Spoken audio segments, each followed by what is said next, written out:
Yeah, it's like the most Yu-Gi-Oh like. Although, I don't know, in Yu-Gi-Oh, maybe I don't know Yu-Gi-Oh well enough, but it feels to me like the Yu-Gi-Oh cards, they actually do explicitly what's written on them. In fact, they're like, other than being, is the sound distorted? Or is my headphones?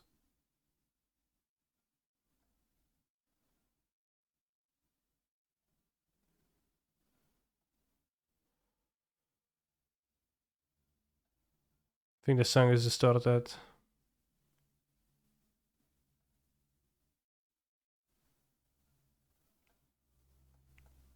Sound is on. Yeah, sometimes I get, since I installed Voicemeeter Banana on my computer to be able to split my Chrome audio and desktop audio. It's sometimes when I have my headphones on, it breaks a little bit.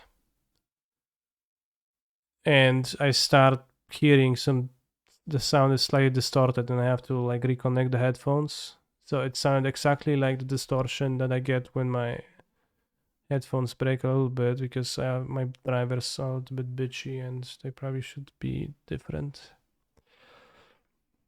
I was like, whoa.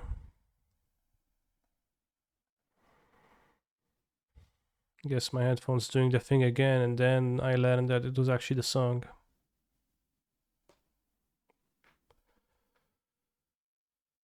Hand is overall good, so I guess I would want to keep more cards. So we can take the Rootwalla.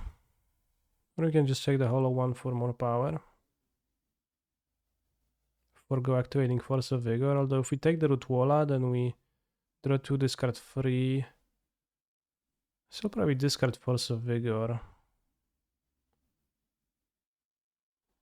I get to keep 1 extra card, so I can keep Force of Vigor. Yeah, let's take the Rootwalla. Maybe flip over Vengevine. That's the same, but... Alright, discard, and you can discard Wasteland or Force of Vigor. I think we discard Wasteland.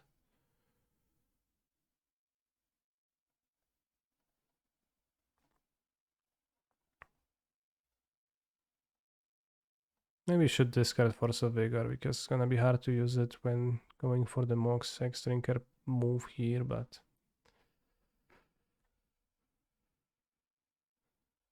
yeah, probably.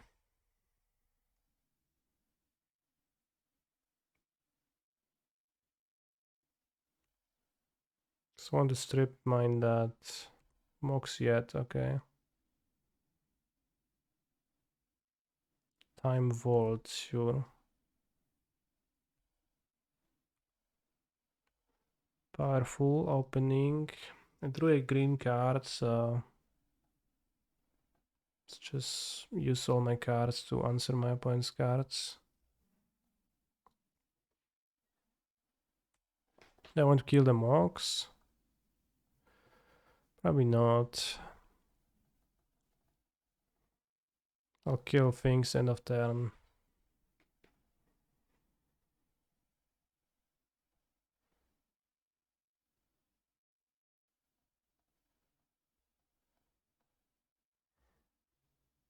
Or will I? No pressure, honestly. This is better than my graveyard.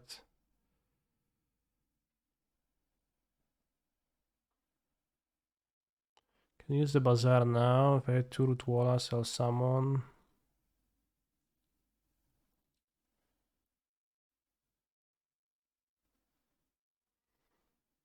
Can get a Power Spike. I'm going Hexdrinker and Hogak.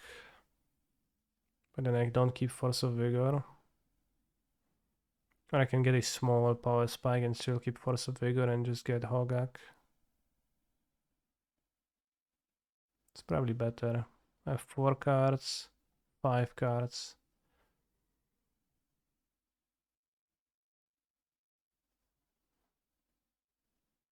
It's probably good enough.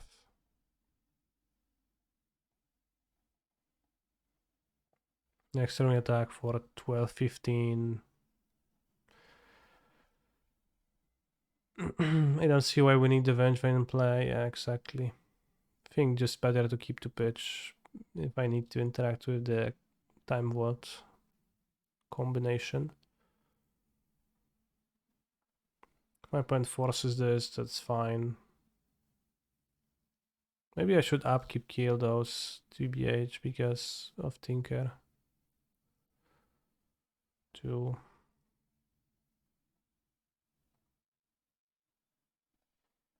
Probably.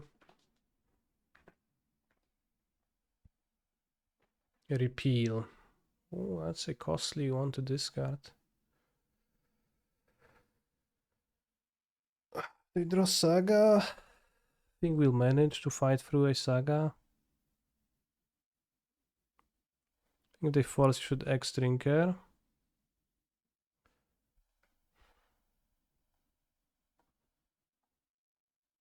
Interesting how you say that.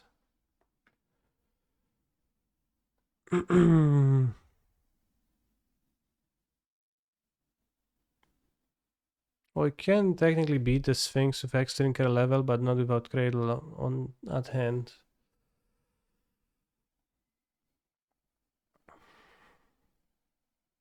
So Chalice is weaker on the draw. Not sure if we want to have it.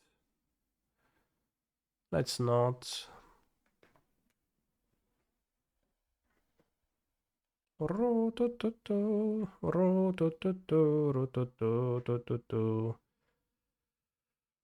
Tier 1 Collector Roof against their deck. It's not the best, but not the worst. On the draw, huh?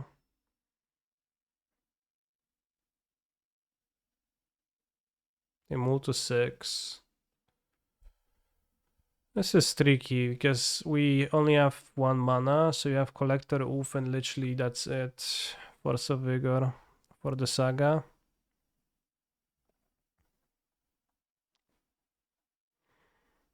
YOLO. Maybe we'll draw it with the probe. Maybe we draw once upon with the probe, probably. When do I bring in DRS in the grindy matchups? Bazaar on top. Yeah, or Bazaar exactly 7 from the top. And I draw once upon in the first draw step. Oh. Simple, simple. So let's take a look, see what my opponent is cooking with. They have Tabernacle, so I want to save Lotus to do that. Have the Mox, which counters Tabernacle well. They have Dig Through Time, Fetal Push. Oof, not so good then. This is tricky now, what to do. Probably play Bazaar, use Bazaar.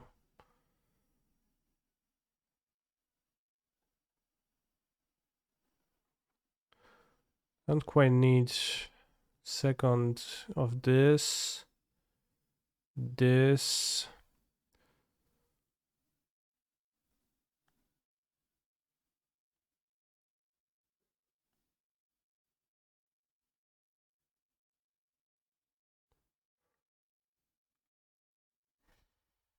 I might discard Black Lotus. He's a phenomenal control player.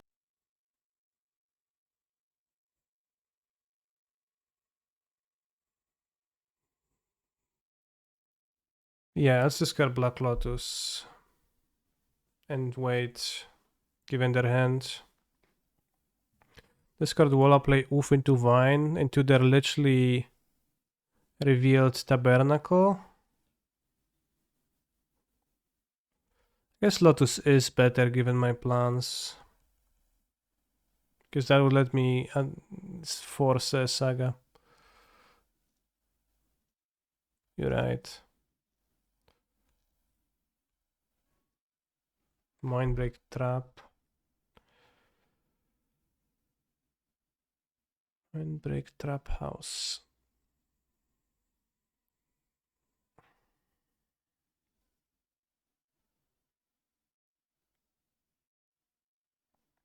So Root Walla now goes.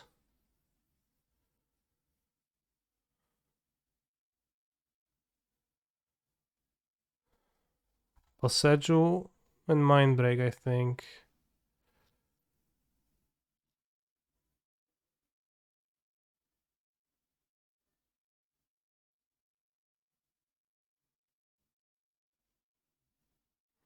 Can we sack Oof to first Tabernacle and then use the artifacts? If it lets you stack, then yes. Well, I have Gaze Cradle. I will just pay for that.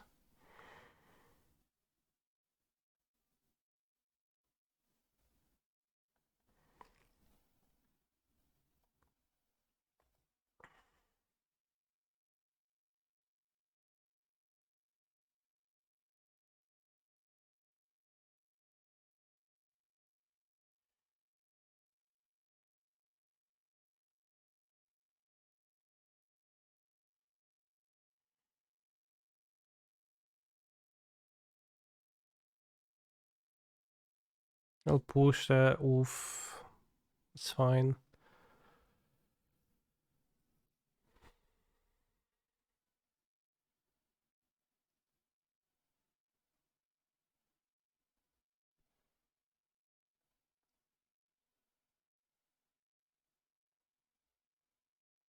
Maybe they'll push the X-Drinker.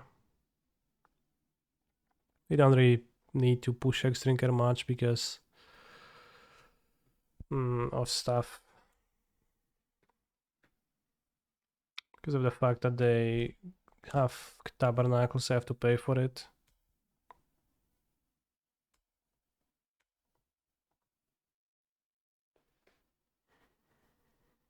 Maybe if you went to attack, say push Vengevine.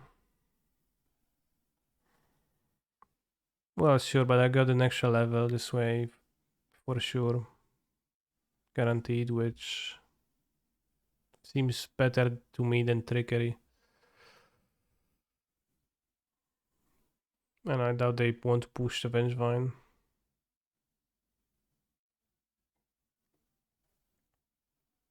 I think we Vigor the Saga, do we? I think we do.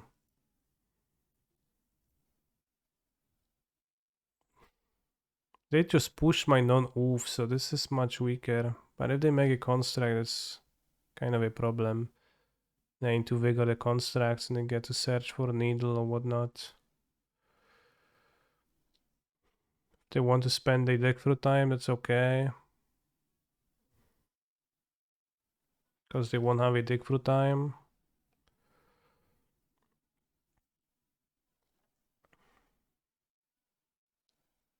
Dig through time exiles, they have Tabernacle. They might have a real land, they just make constructs then. Which is fine. We have Hogak to dig for towards. House Pioneer, 2 more pairs playing. Okay, so they went for a real land. Here we go, upkeep, Bazaar activation, hit a Root Walla. Very nice. Free Root Walla assembled, 2 bad Hexdrinker discarded, but it doesn't matter. And we draw Yavimaya, Cradle of Growth. Which, no reason to play it yet. You can play it next turn to pump the Root Walla, or you can discard it to Bazaar if you want to. You can attack with all. You attack for 4, 5, 6, 7, 8, 9.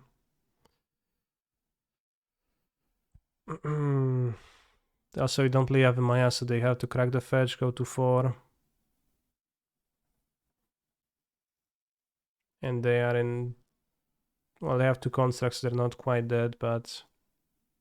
They're dead to my Yavimaya, I think. Because we have 3, 3, 4, 3 now, they're not dead to the Yavimaya.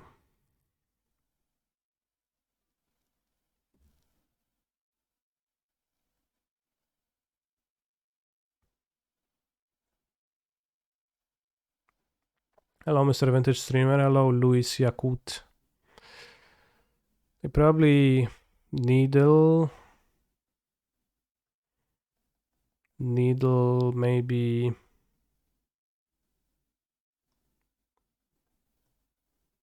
Probably Bazaar, but maybe Root Walla. I'm not sure how they can be dead to Yavimaya. I meant in the Basking Root Walla sense, but you're right. Oh, snap, bro. That's a very good draw. Oh, shit.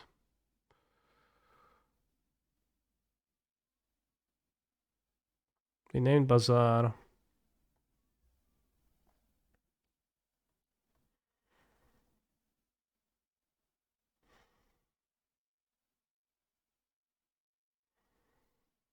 So if I attack with everyone, they have to block this and this, right?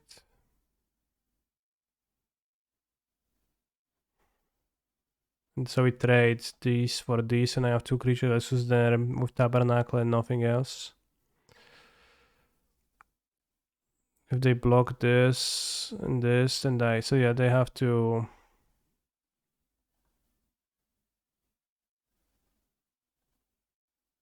They go to 1, they have 1 blocker, and they have Tabernacle in hand.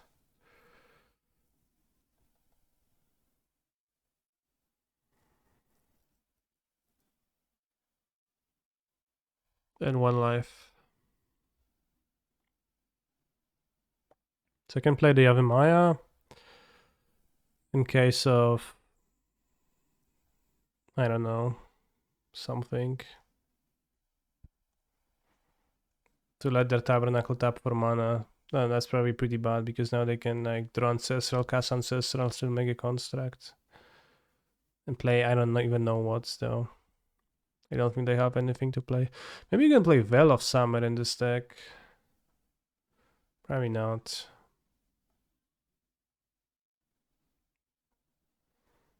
Too few effects where it's good, but Tinker wins. Oh, they can't Tinker for much with Cajun play. Haha. So that we'll get to use Bazaar of Baghdad and we'll find Boseiju next turn for sure. I really would want to fit a third Boseiju into this deck, I think, to make Sphinx more beatable. That does come up. I know they would suck the cage. I was kidding, bros. Haha.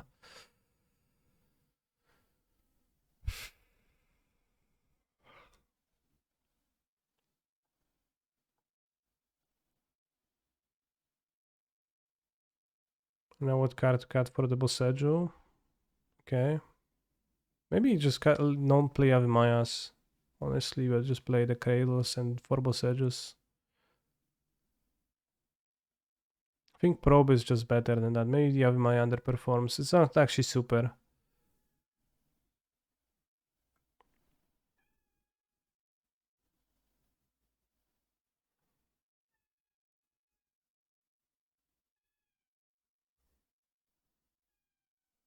I guess the playing Yavimaya, I just let them draw a push to survive, which is gonna be terrible if they did. And it's gonna be my fault for inting, but we won the match. Phew. Playing as Phantaman. 95 in the Pioneer Showcase Challenge. Giganta the Wellspring Mirror. Interesting. But I've seen Phantaman in the Discord in the morning asking about if Niv Mizzet is playable in Pioneer, so might be playing Niv Mizzet indeed. Definitely keeping this hand.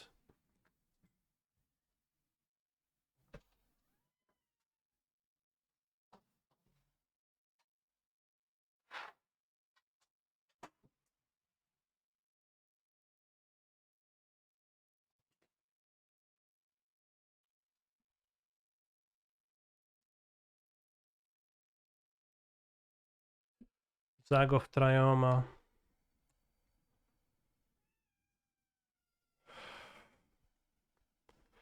There's no reason to play the Swift Spear. Play the Hop. Lite. Swift Spear can be hasty some other turn.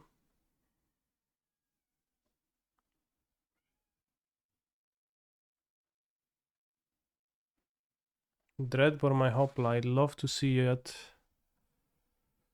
Love to see it. 4 cards in hand only now.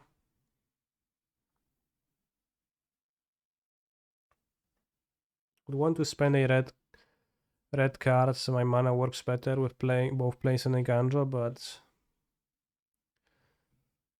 I don't think I can reasonably do that in this spot. I need to play the Virtuoso. Is it Giganta grabbing? Kolaghan's command discarding. Alright, solid.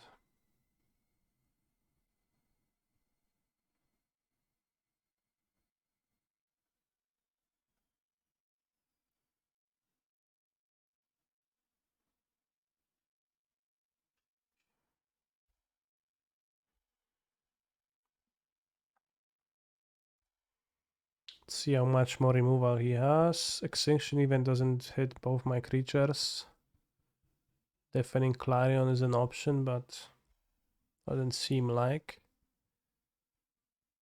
So did not grab the Giganta. What instant spell removals does that deck offer? Well, on 5 it could be the Sweeper that sells all small creatures. I'll take the risk and cast it on the Virtuoso.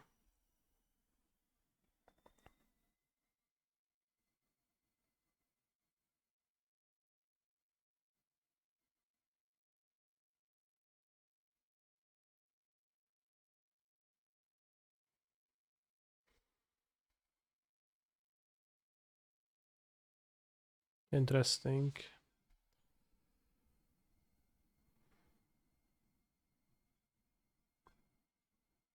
So it's just no removal, it's just sitting there.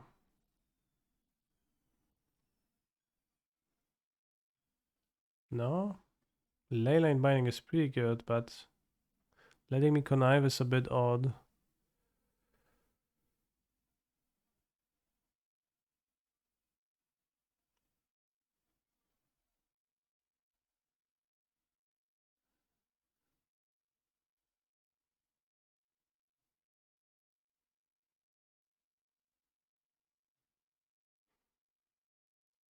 Hmm.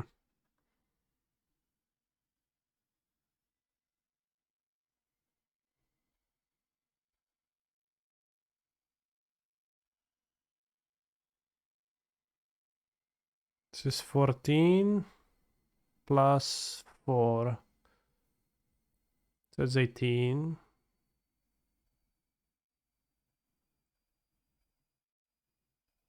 Caster wins. Interesting. Well, we'll be quite in a pickle if he would just target my Sphinx, but that hasn't happened. Okay, so Reckless Rage seems poor in that format. Squee is okay. This doesn't really protect from removal spells. This doesn't protect from too much. Definitely a Shoutdown matchup. A Spikefield Hazard. There might be Omnath, but can win through Omnath, feels like. I cut Homestead Courage. Actually, no, this is not a Liliana matchup, right? So we can cut Cartouche of Solidarity and a Hoplite and a Courage. Yeah. Spikefield Hazards has more lands. The Boros Charm, there's Exiling Sweeper, so it's not so good. Boros Charm probably is not so good at all, but I just want to play with the funny artwork. Luka, widzę co robisz. Also, while I still remember to do that, I'll cut the Yavimaya for a Boseju number 3. First Yavimaya is okay, I just don't want more.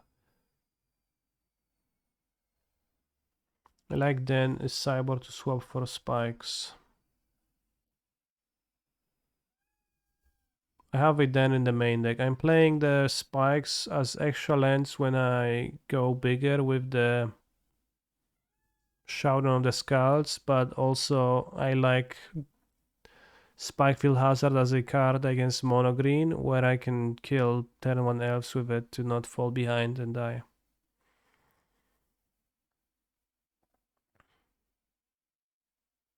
That's my reasoning.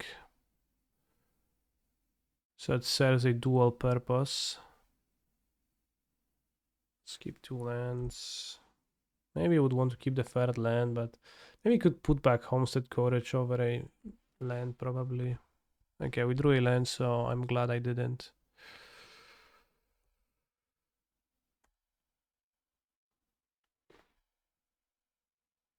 He mulligan game 1 because he had kind of few cards.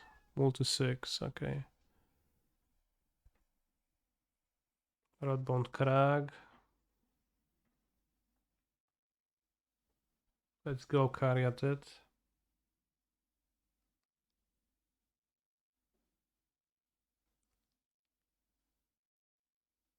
Abrupt Decay, I'm fine with that.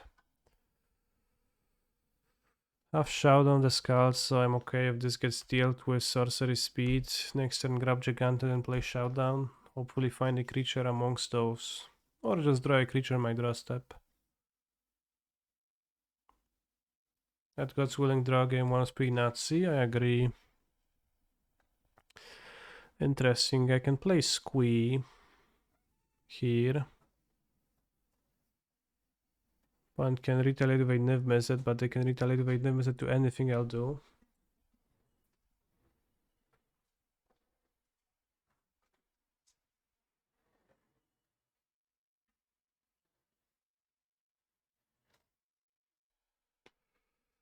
Can scry and make sure that I draw a land next turn to play Showdown. I think I like Squee for seems proactive and kinda good.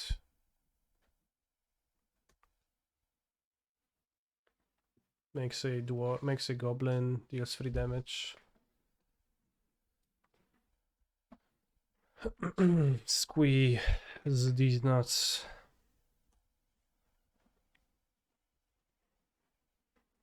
Wait, couldn't we kill them in 2 attacks? Well, they have a blocker, they probably play cards. So I don't understand how do you want me to kill them in 2 attacks from this spot with a 2/2 10 of District Legionnaire? Sounds a bit aggro. Put Skullaghan's Command Growsspire and Defending Clarion into its hand, sure.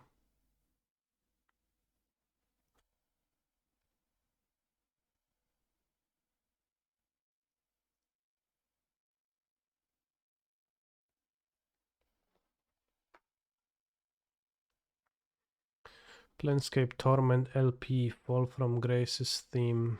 Nice.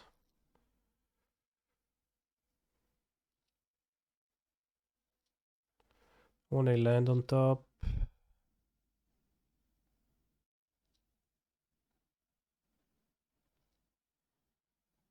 Want a land on top.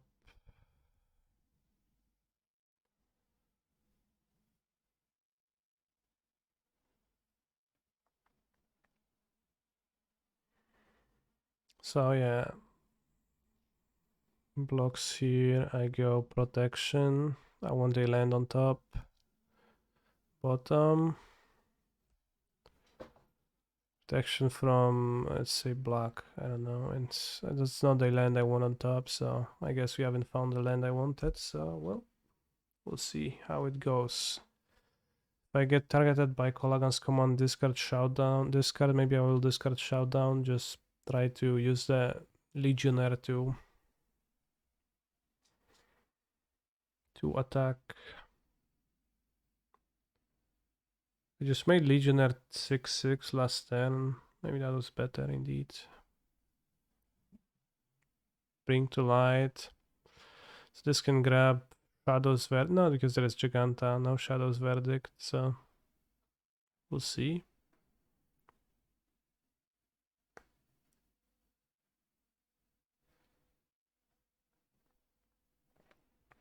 Supreme Verdict would kill Caryatid. Let me keep my Squee in my graveyard.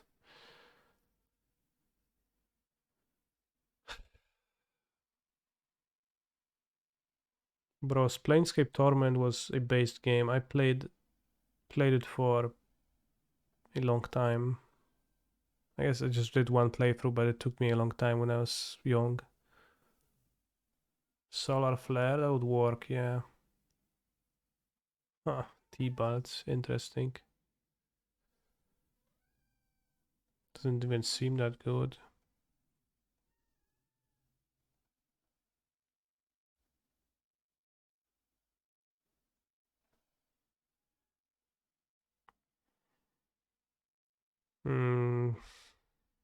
Well, doesn't matter, I can prevent all the damage, so attack T-Balt with everybody.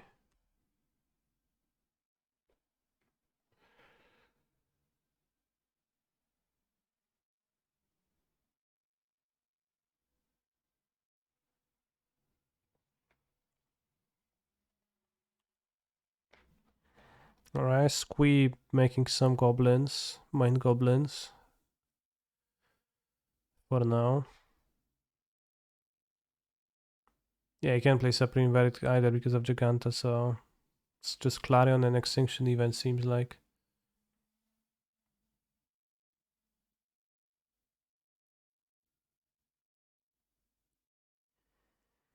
Which creature do I want to keep? Squee or the Hoplite? Probably Squee.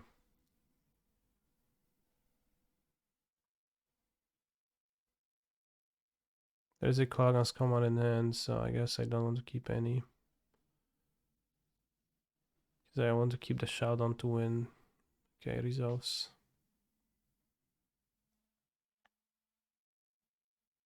There's a K command and a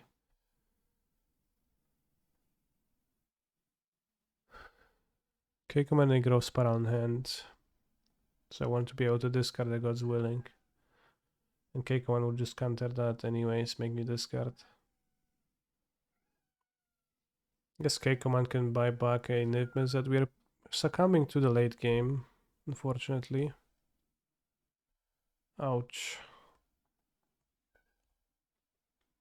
Unfortunately. Well, should have kept the land number 3 in my opening hand to cast a Showdown.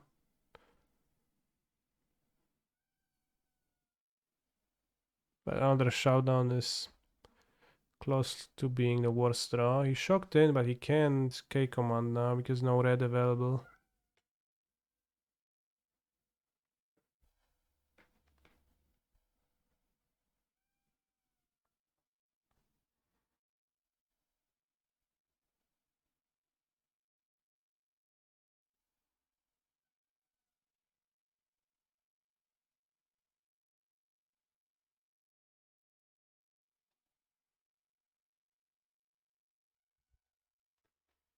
Cycles Raffin's Tower, bro. Awesome.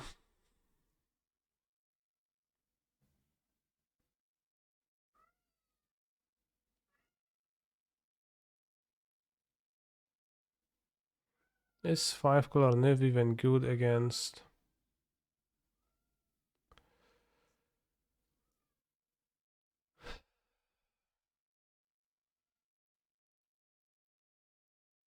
red-black? I wonder.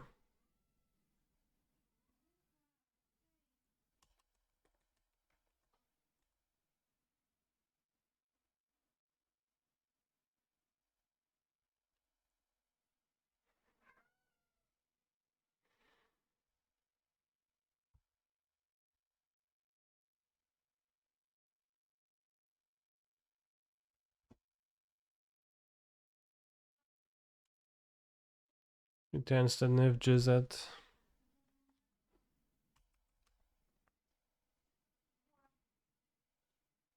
And we're being treated unfairly by my opponent now. I summon Niv Jizzet, Mizzet. I look at cards. I find Vanishing Verse, Kambal, and Redboar. Interesting choices. Kambal is going to make it tough as I'll die.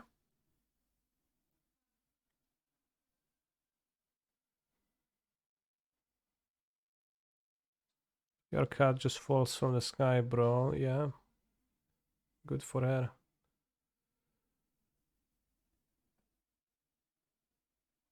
Oh, 3 mana Kambal is being deployed, so that kills me, I guess.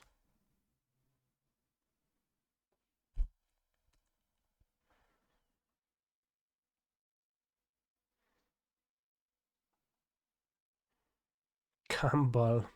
Good one.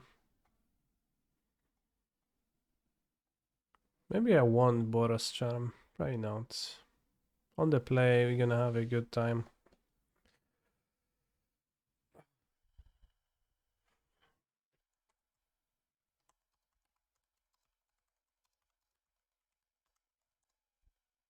Council of Allocation.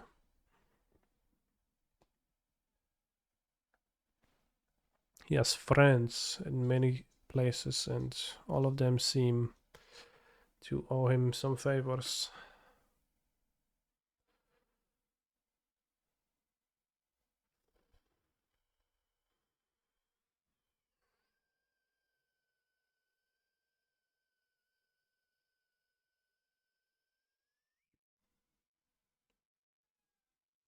I play Redland, I play Swift Spirani, I attack.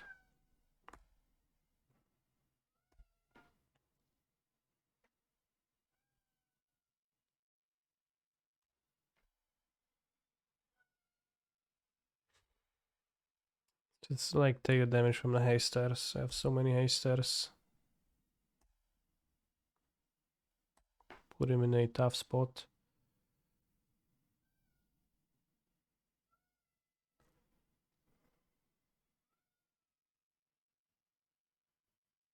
Vanishing Verse, my Swift Spear, very solid.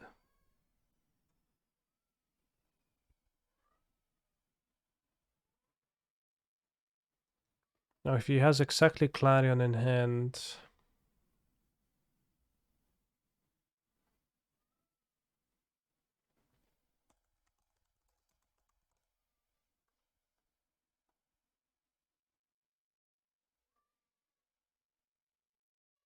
the play was Assault as Red Wag, Heroics mana base.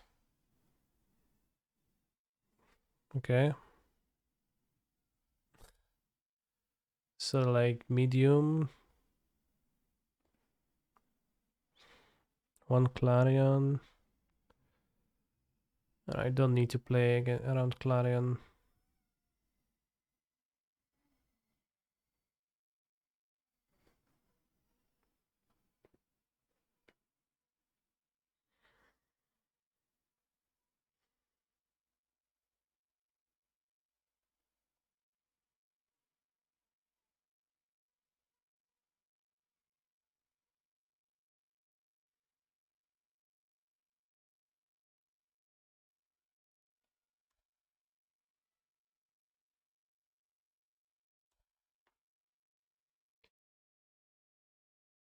Oh, we can draw Shout on the Scald, Squee, or Pump spells.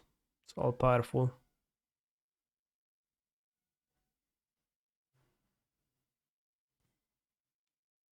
When Giganta might come into play.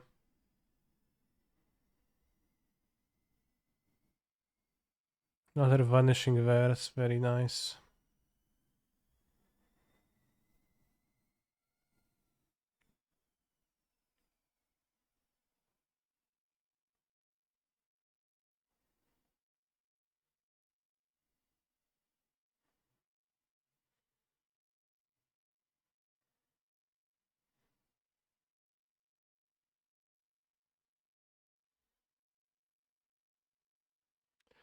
Pięć, 6, 7, 8, 9, puts to free.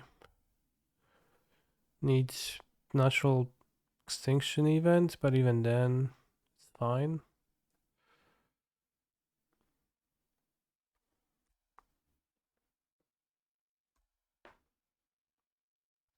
Single removal doesn't do it. They don't seem to have the Solar Blaze in the deck. Yes, based on the last game. Seems like that is not the case. Now it's drawing a Virtuoso into a Spikefield Hazard, so that probably would work enough if I get swept. Or even Solar Blaze leaves this in play, so we're officially 1-1 in the Pioneer Showcase Challenge. They're playing out of my mind to beat Phantomon 95 on Mizzet.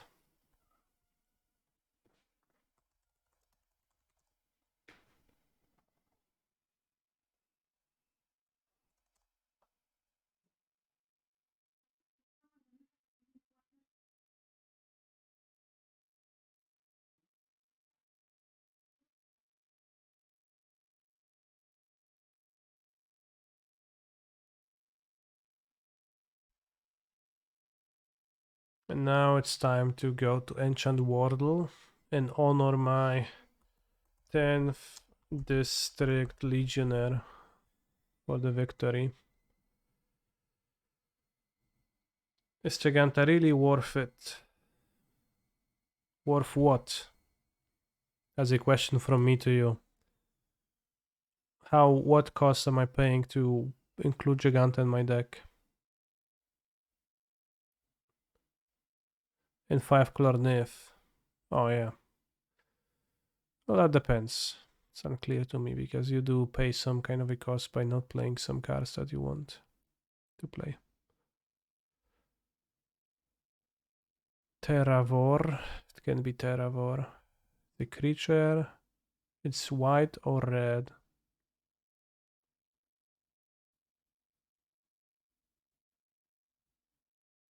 Older than War of the Spark. It's probably just a white rare human.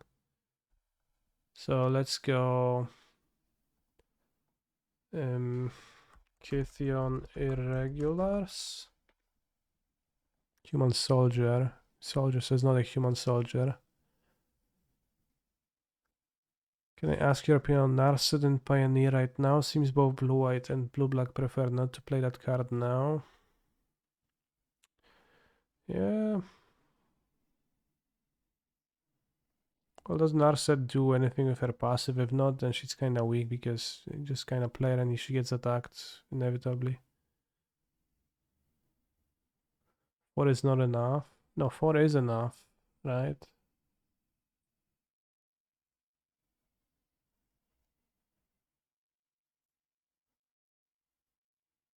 No, it is not enough. So let's go Angraf's Marauders. Okay, so it's from the year of Ixalan. It's a mythic. Interesting. Red mythic human for 5 or 6 mana.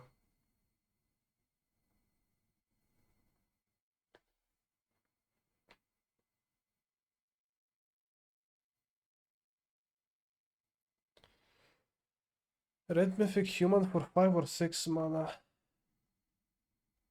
Godo. Oh no, it's from the year 17, so it's from.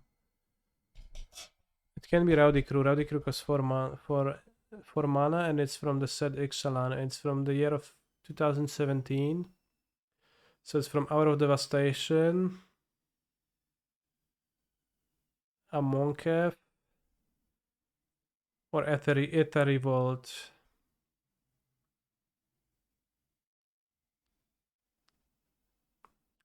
Red, mythic rare humans. Can it be in C17? Probably, but I ignore those sets.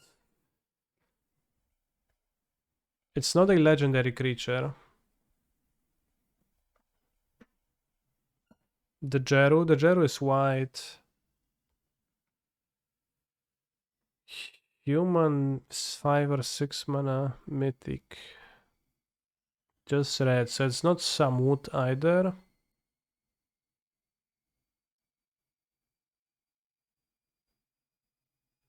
There is an Aether Revolt mythic that gives you an extra combat. I don't remember the name. Ingenious Artist, that would fit.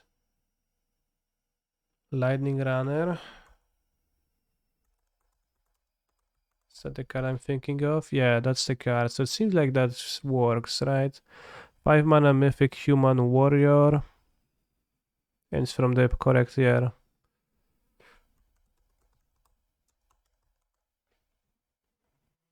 Yes, we got it in 3 hits, starting with 10th District Legionnaire.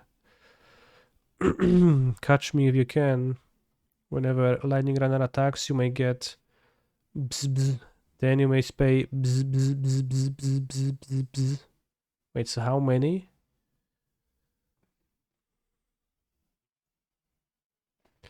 One, two, 3, 4, 5, 6, 7, 8. Okay.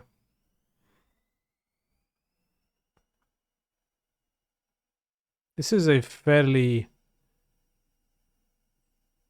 not great way to template that. It's also funny that the decision has been made to say 2 energy counters after this, after bzz bzz, but it didn't specify how many energy counters after bzz bzz bzz bzz bzz bzz bzz bzz. You have to count them. Good design.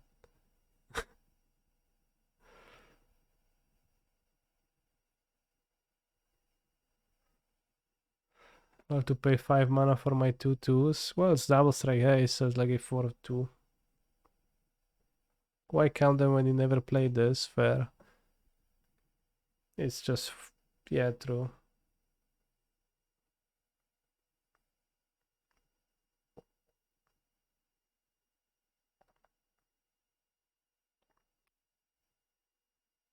The first explains what the symbol means. I understand that. But also the first, spells out as 2, and the second one becomes kind of hard to just catch a glimpse and count how many instances of an object are there. I'm not sure how many objects can, like, people see. I remember there's something like about birds that, like, some species of birds can't count for more than 3 or 4, which is why cuckoos, how do you say their names? They're like the birds that lay eggs in other birds' nests. They kind of work because the stupid bird just doesn't realize that cuckoo, how do you pronounce that actually? Cuckoo? Because the bird doesn't realize if it's like 4 eggs or 5 eggs. Cuckoo. Is this where the word cock comes from? Then why is it cock and not cook? Which would make sense that cock, like you take care of somebody else's offspring. But why is it like cuckoo and not, and then like the word is cock? That comes from cuckoldry. Not sure which comes first.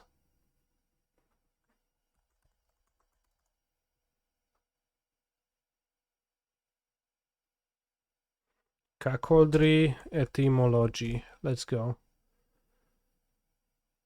Cuckold.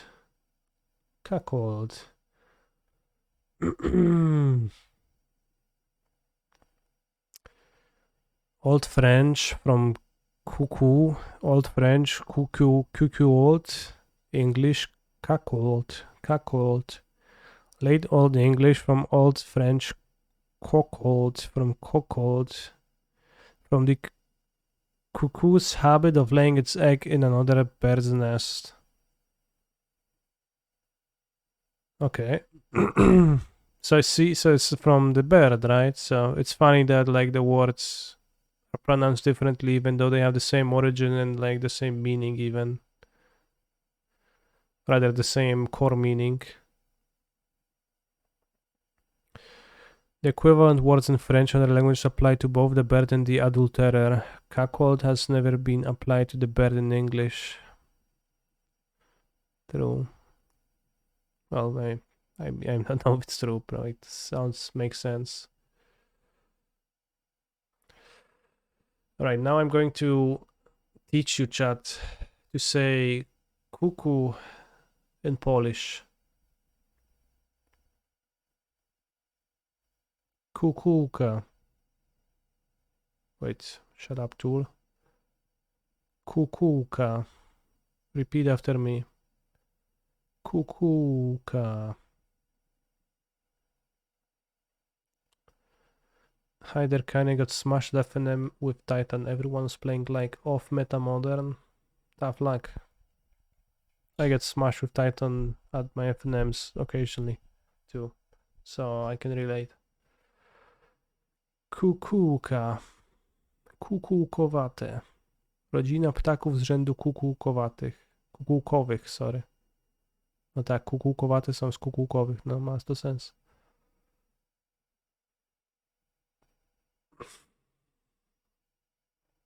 In French, cuckold is cocu.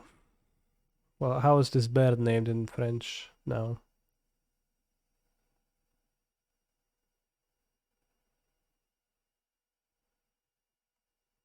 Cuckoo. Let's go in French. Français. Et cuculède. No, cuculide. Cuculidae. Cuculidae? I don't know.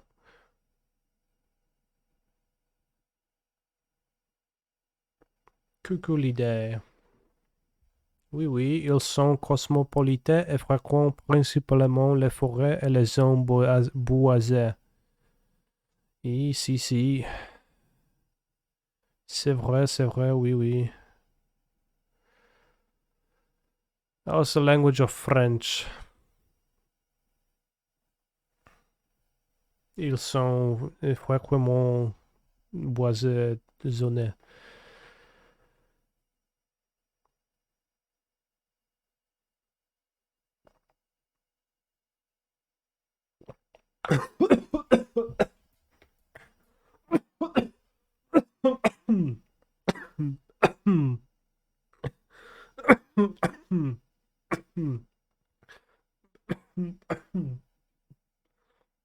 Right, I'm fine, but I breathed when drinking, which is a habit that I have. I'll take a bathroom break now. See you in a few minutes. Dziękuję ci, Kasia. No, mam herbatkę, właśnie herbatką zakrztusiłem. No, nie.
Yo.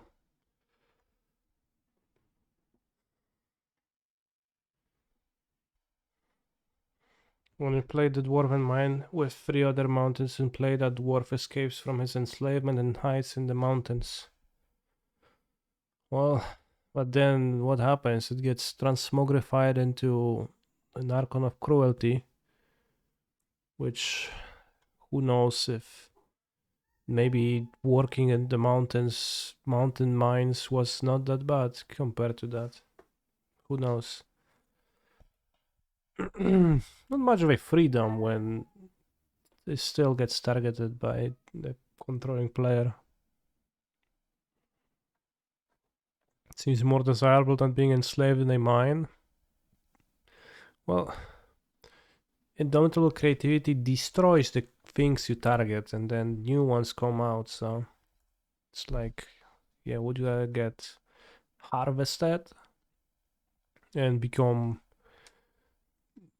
a meal essentially for an Archon He's a of Cruelty, phenomenal or control player. 26 months of not being cringe and subbing to Kanister_MTG. I'm not so sure about the not being cringe part, but I am glad you subscribed, Bobsy.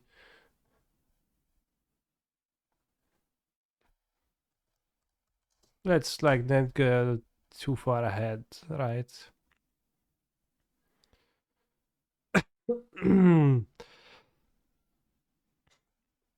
Do I think Murktide region is too powerful for modern? No, in fact, I don't think that. I think that Ragavan is too powerful for modern, but Murktide region is fine. I think, well, too powerful. Like it's also, it's not too powerful, but it's like annoyingly. The way in which it influences the format is annoying. I think cards that cost 2 mana or more are fair game, just by the nature of how much cheaper a 1 mana card is from a 2 mana card.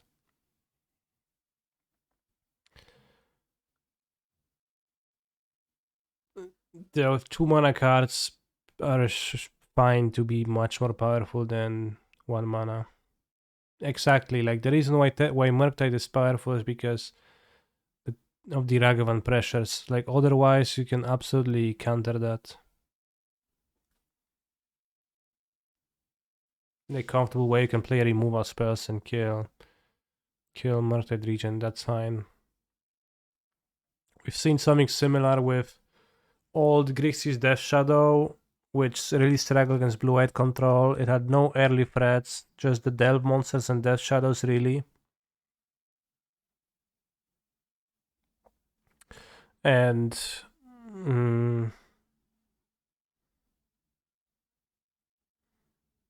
it struggled against Path to Exile. It was tough to establish that pressure with your creatures because your opponent could actually deal with them, even though in many matchups it was not easy to deal with Gurmag Angler, which was like the main upside of that.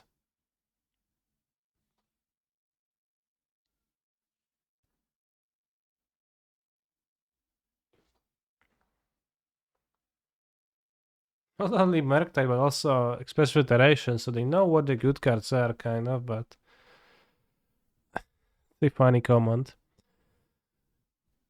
Are you gonna play this vintage list today as well? Yes. I think. I will play it between rounds, I just didn't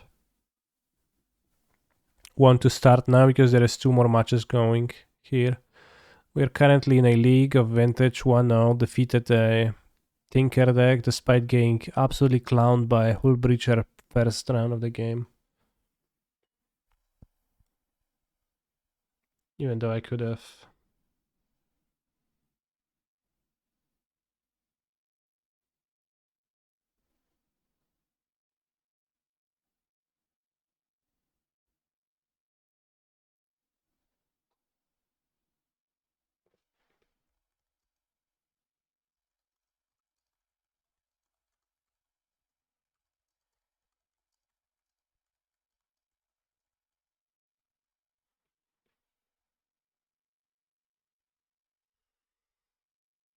Why can't MTG players just admit blue is the best color and always will be and move on?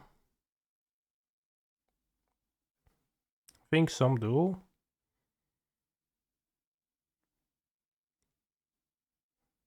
It also leads to the different issue sometimes when control isn't actually that great, like in modern, right? For the longest time. He's a phenomenal control player. Blue-white control, like colonnade pass, people laughed at the start. They were like, haha, so weak, bro. And it was true, it wasn't all that good for a long time in modern. No, I'm saying in the past, right? When like colonnade, lightning helix, snapcaster control. In like 2015, 14, 12. And that also was a source of pain for many control enjoyers.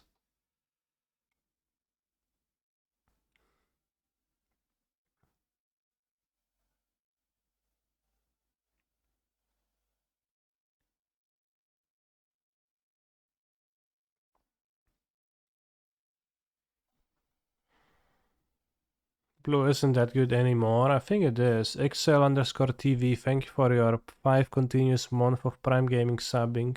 Very based.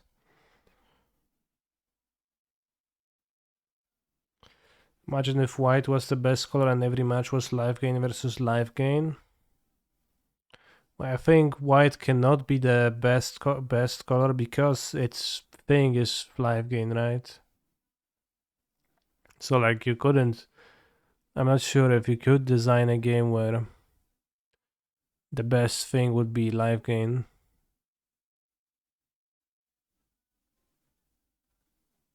Well, I guess, yeah, maybe standard formats like that exist.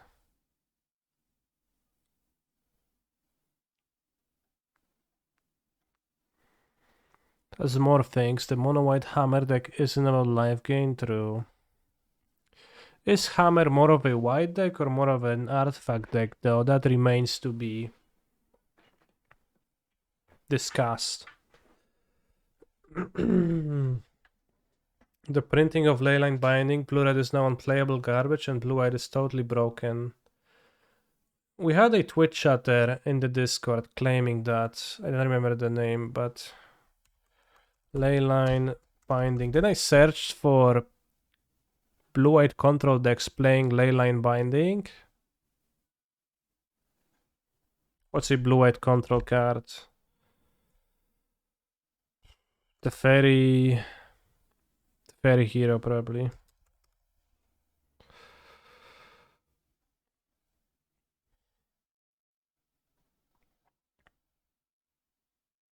And there's one blue-white control deck in the results. Let's go last 3 months.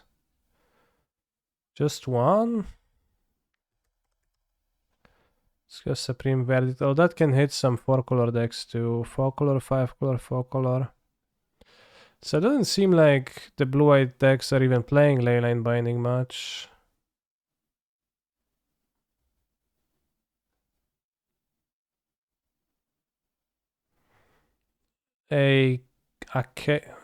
Acheron's Grief?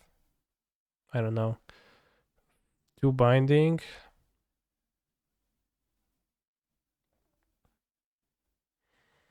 They play Steam Vents, Rogreen, Raffines. Well, and still had to play like just 2 stupid Fire Eyes. Just cut the Fire Eyes, don't play Steam Vents, but instead play the Breeding Pool and have actually 5 colors in your deck, bro. If you're playing the bindings. Did you know that you can open a new tab if you click the link with a mouse wheel? I knew that. But for some reason people get... No, actually it doesn't work. I click with the mouse wheel and it doesn't work, so...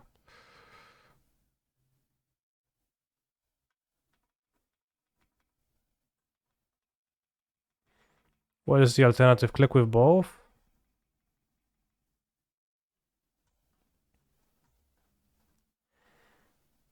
And I'm fine clicking with my mouse. Maybe that's insulting for everyone though, but... Hello, Mr. Siemens. This is the Federal Cringe Police. Our routine monitoring has detected unusually high levels of cringe in your chat, and we have been dispatched to deal with it. The bad news, you will need to eliminate cringe from your chat in order to avoid drastic consequences. The good news, as long as you time out your most cringe chatter, we can tell our boss that something is being done and he will leave you alone. Thank you for your time.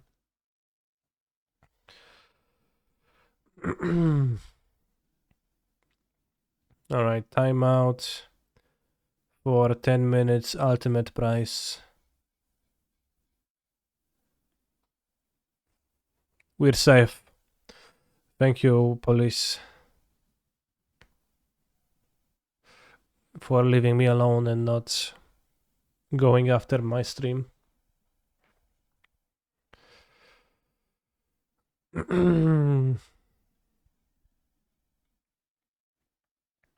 Is Azorius Control the best control deck in Modern? Well, that depends if you think that 4-color is a control deck or not. Because it's the only control deck in Modern, and it is the best if you think that 4-color... If you don't think 4-color is a control deck, then Azorius is the only control deck in Modern, otherwise it is the best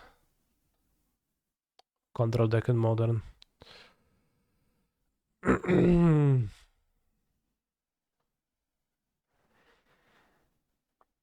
Oh, next round.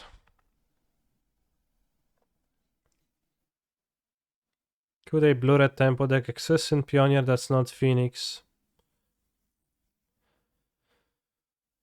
Well, that blue-red deck, like the biggest draw to that blue-red hypothetical deck would be Treasure Cruise, which means that you're still pretty weak to Graveyard Hate, right?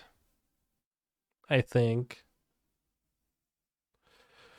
Although there was a Prowess deck before Exterration was banned. Yeah, there was also Blue-Red Drake. Some people play Blue-Red with Crackling Drake, sometimes even... what's the name of the Flaying Land? Kazul's Fury.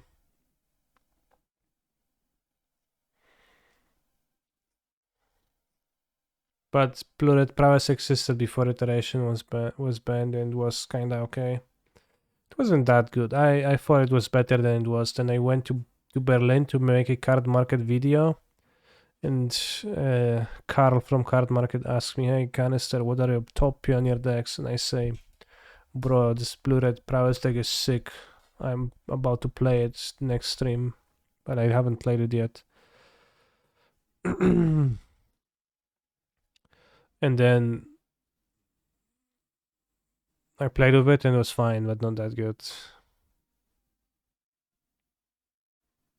Well, I played with it before it was nerfed, and even before the nerfed it was worse than I thought at first.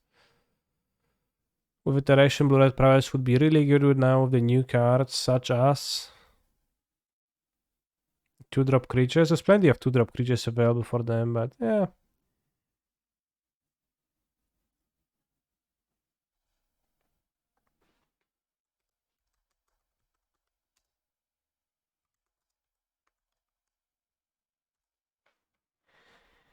The Prowess Wizards, sure, but they're all 2 mana, right? So I guess getting to play the Bolt is pretty good. Although I'm not sure how much better is it than a Shock. A bit better. I was thinking Shadow plus Sprite Dragon and Slip out of the back sounds scarier than God's Willing. Sure. Well, the reason to play white is Luminator Virtuoso, and then the combat tricks are pretty good too. And then you have 1-drops. I should have set a pathway on white instead of taking damage. Mirror.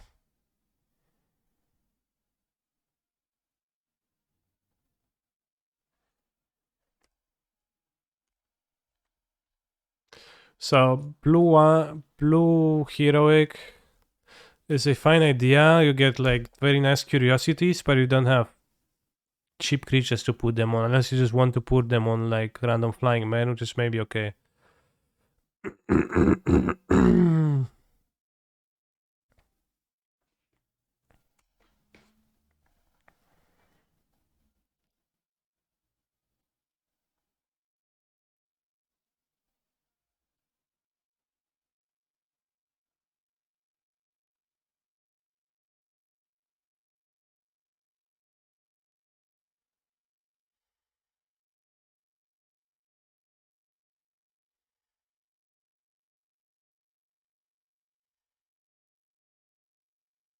Simple. Have I ever played Gwent? A little bit. Just a few games on my friend's account who had like some meta decks built.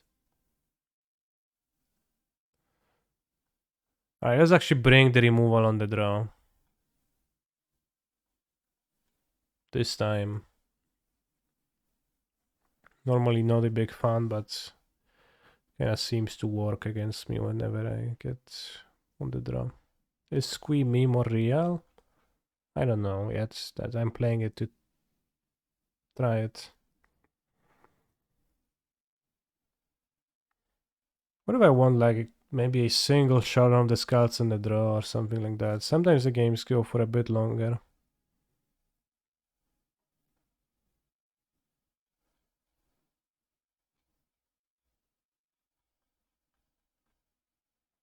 Can probably cut escape velocity too. Seems pretty poor. A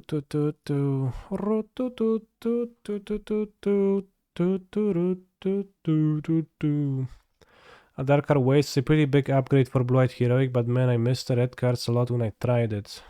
Yeah, and what creatures were you playing? Also, to have a functioning mana base for a heroic type deck, even this mana base is a little bit sketchy at times. Source-wise, like sometimes you can double spell because you draw like planes, like Ganjo, or like Pathway, and you can like put it in the correct color to double spell the way you want.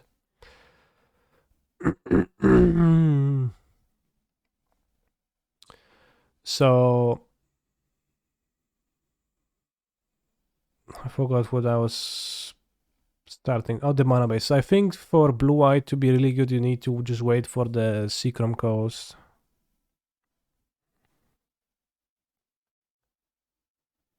To have a functioning mana base too in those decks. And in consideration to Electrostatic Infantry. I think Electrostatic Infantry is pretty based, but it doesn't seem more based than other creatures I play. Hasters are really good because Liliana exists, I think, so I don't want to cut down on Tendency Legionnaires. And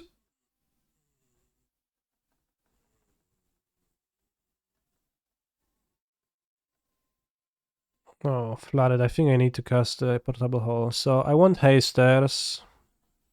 Maybe over the Dreadhorde Arcanists.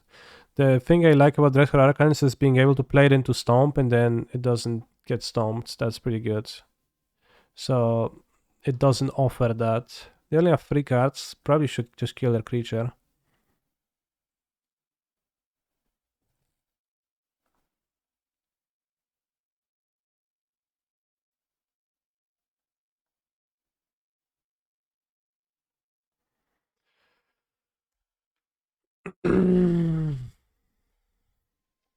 So I don't want to cut them for infantry either, but in general, like prowess creatures are really good in this deck because then you can. An electrostatic infantry is effectively a prowess creature.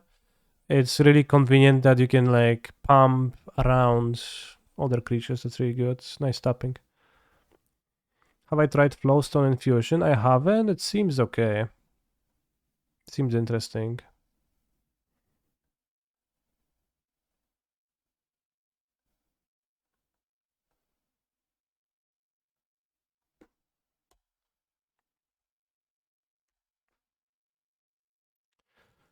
Also, I was asked why Spikefield Hazard is my cyber land of choice. It's because I get to... Wow, I really want to draw the effect now. That I really want to draw a Showdown. Why do I play Spikefield Hazard as my grindy card? Not grindy card, as my land. It's because I also get to bring it as a removal spell against Llanowar Elves, and I find that pretty okay. It's 2 face up if I pass with the... If I don't grab Giganta, and playing Giganta next turn is okay. Well, Iganjo could be kind of bad if they draw something. Yeah.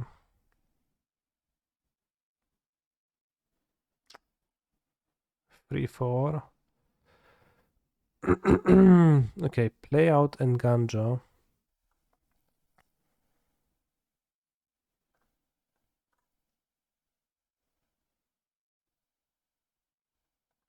Hmm.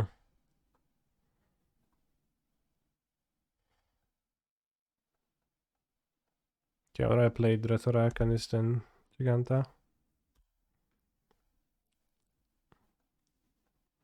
I need them to draw a creature to not to play Giganta, and also not to pump the Hoplet.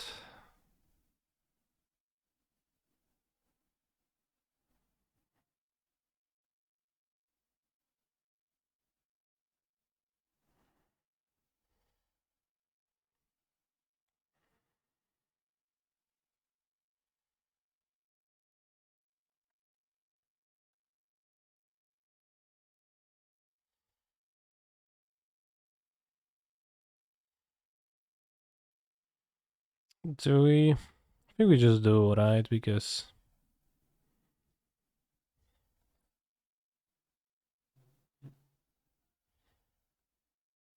cannot spend the mana.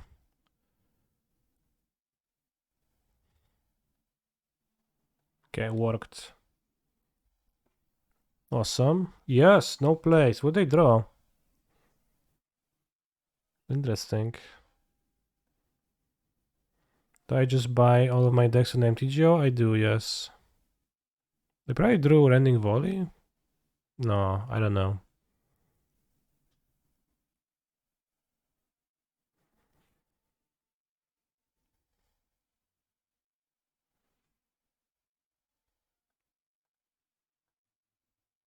What did I put and draw? Nothing tracks.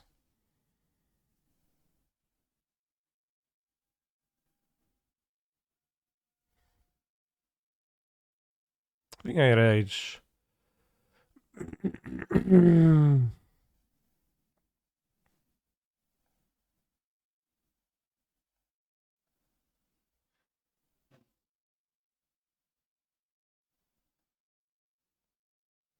probably the best to have a bigger card pool. Renting is probably fine too. If like I would get sponsored to like not pay for the renting account. Char, what have they drawn? That they didn't cast. But also, yeah, the having to go through the process of renting, that kind of not the fun. Really, Rending Volley is the only thing makes sense, but even that doesn't make sense because they could use it to save their creature.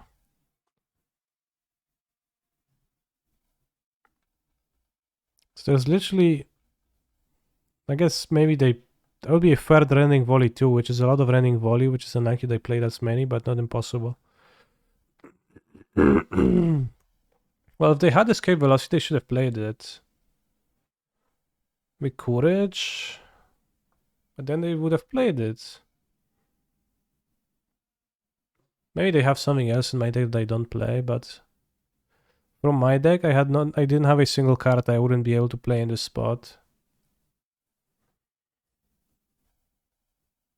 Okay, so I guess it was Courage. Ouch. So the last card is Giganta. Go to 2.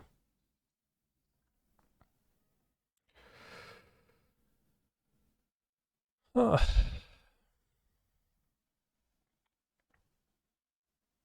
Good draw for sure.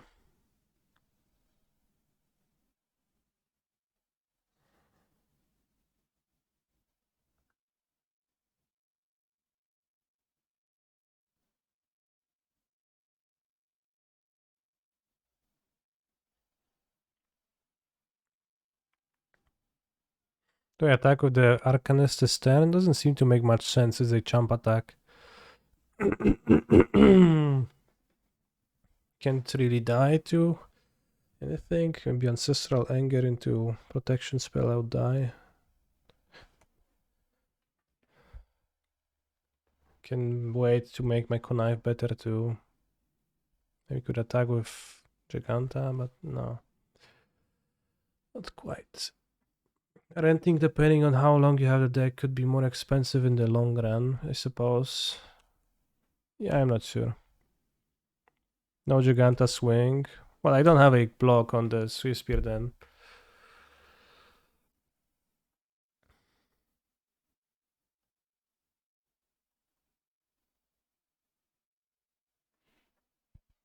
No.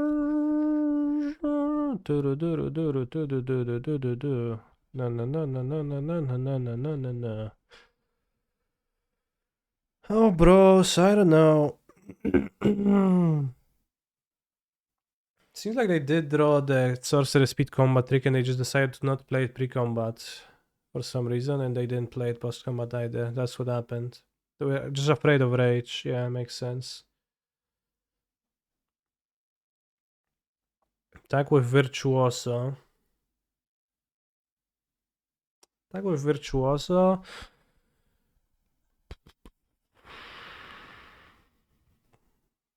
Then I probably want to play Hoplite. Instead I can keep it to connive away if I don't attack.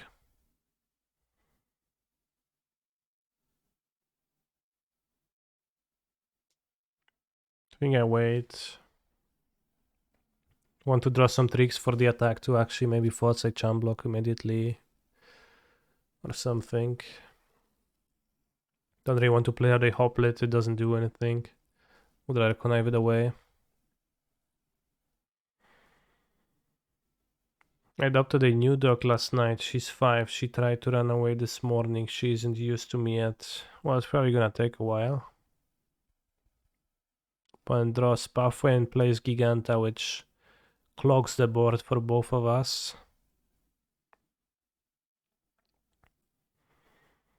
Can eat the big Swiftspear. It's probably okay to do. Guess I could see problems arising if I don't.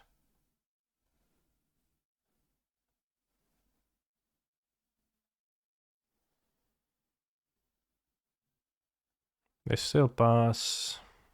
I think I'm in a better spot. My top decks are better. Land for them is terrible. Land for me is okay because of this. And I have the extra cards on them. I can also have one Showdown to draw, which would be awesome.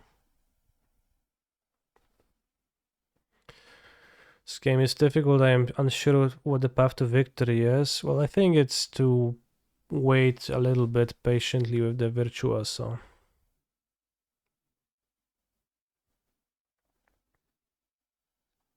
That's nice.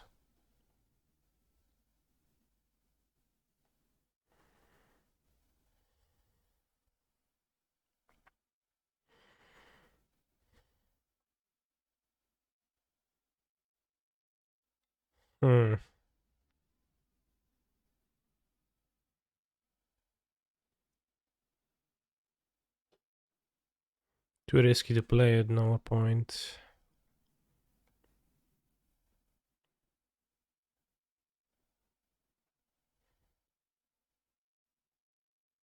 Why upkeep?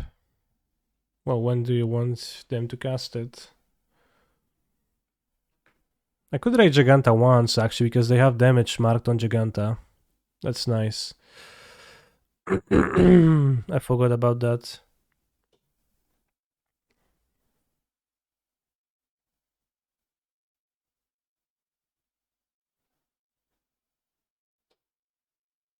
So I have 8 plus 6.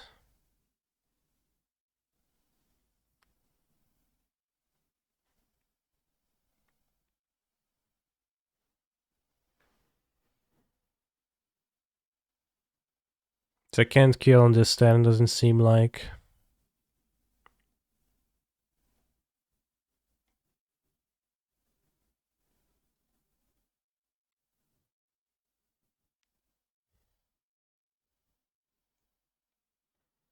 You can just play the blocker so you can not keep the Giganta back. We can target this because that's protection from red. Okay, Canister wins the match, good. But it's not like about trying to draw 1056 Legionnaire. So yeah, the route to victory was just to draw Reckless Rage, I guess. It's a pretty good route. Hard to starboard, abandon ship, abandon ship. What a funny flavor text, bros. Because they're like all like mighty and powerful and unscared. And then the dinosaur actually hits the ship and they're like, oh no, abandon ship, bros. It's so bad. We all gonna die. Good one.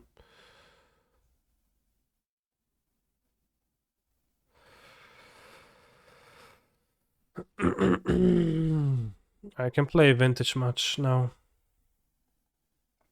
With my unoptimal 4 Cradle deck, it's okay. Just 2 Boseiju.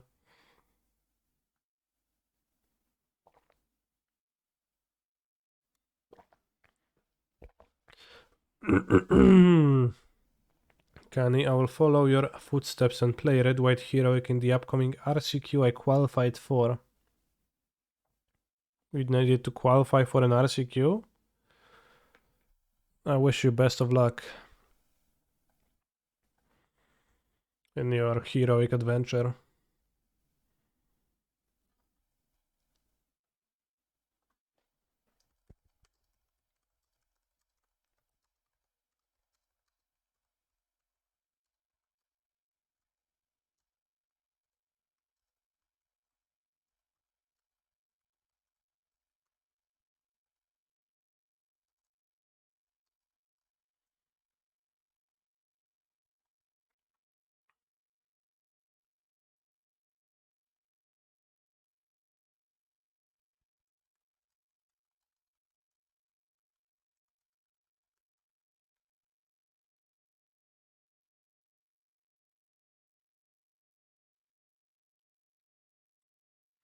Do I have a cyber guide for subs for heroic? I don't, but I might write one somewhat soon.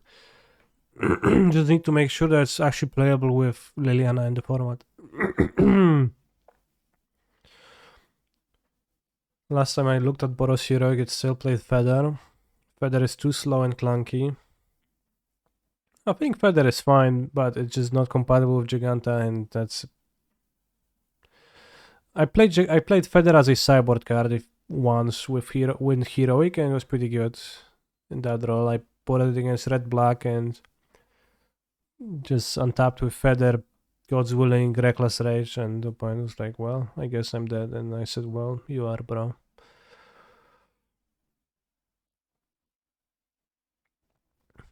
But Giganta is just better than Feather, so like Giganta versus no Giganta is a bigger power difference than Feather versus Shadow of the Scars, because it's arguable if Shadow is even worse than Feather. I think it isn't.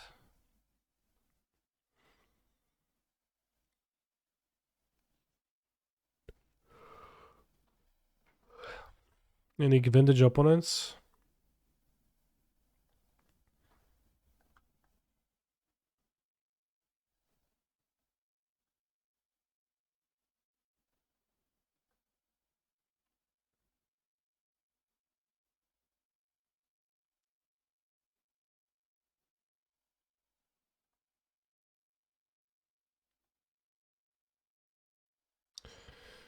Control player, phenomenal control player.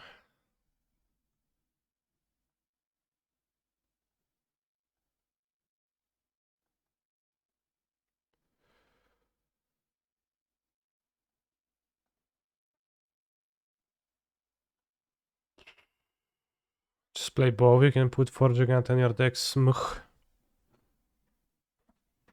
Yeah, I want the companion clause though. I am not interested in Giganta because that's a card in my deck. In fact, I'll be rather weak.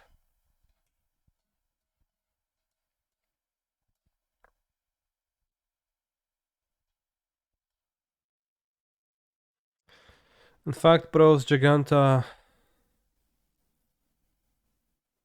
I'm not a fan of Giganta existing.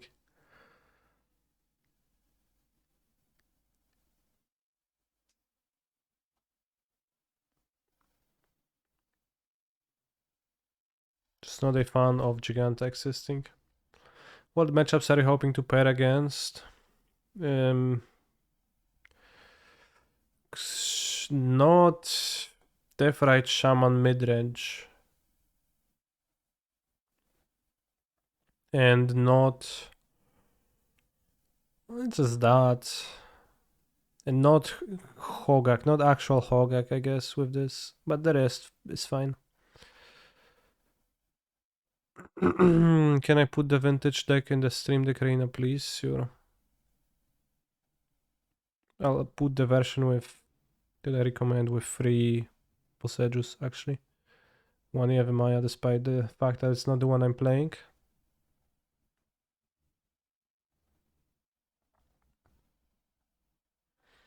Alright, it's in the Stream Deck Arena.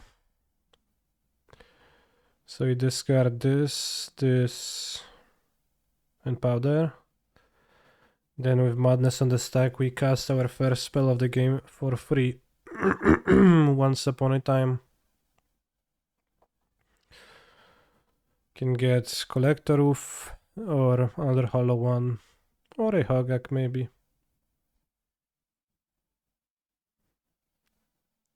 Or the Rootwalla, or a Hexdrinker.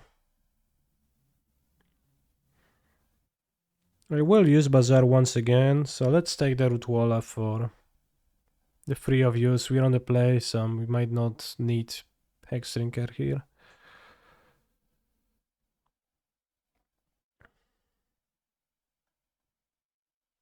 Yeah, we put 9 power on the play. No interaction in hand, but a Wasteland ready. Maybe we're going to draw something with Bazaar. If we draw a Noof, we can play it with Cradle next turn. If we draw Force of Vigor, we can do the same thing. It's pretty nice that you can cast Force of Vigor for 4 mana with Cradle sometimes. Whoops. That was not nice that I skipped combat though. I meant to actually attack. Let's hope my opponent loses all the mana crypt flips that I don't lose by that amount. 5 mana. Okay. Karn, okay. What does Karn grab here?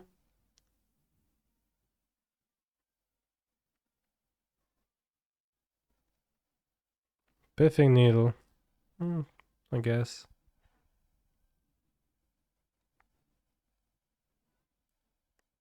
Solid. No lands though.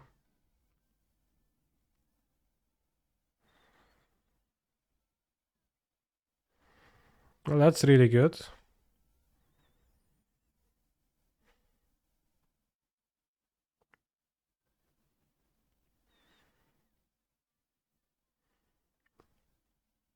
Can just kill their mana.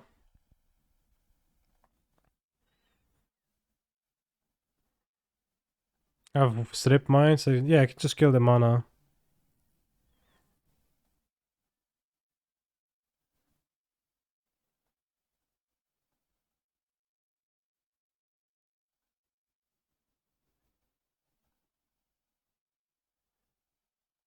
Don't need the Bazaar, I can Strip Mine the other land.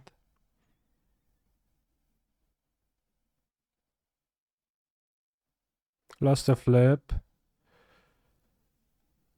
So let's make my opponent take 1 damage from the Mana Vault. They could draw Force of Will, but they're gonna be left with 1 card in hand, so that's fine. We have 7 power, so like 2 turn clock. I guess you can untap the Mana Vault, so you don't take the damage anyways. Smart.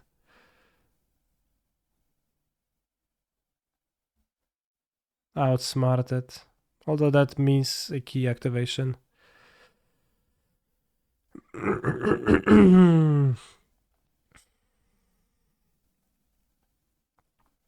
So opponent will be at 8, I will be attacking for 7, so no change in the clock. Although being at 1 life would be a bit worse for them. Thoughts on them cancelling porn for the funeral.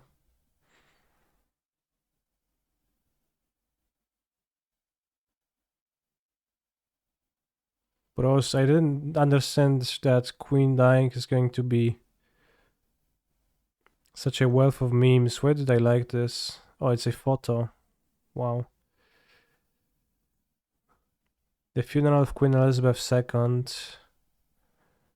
Television X. XXX public pickups. Sure, so like they're playing the funeral on those sites.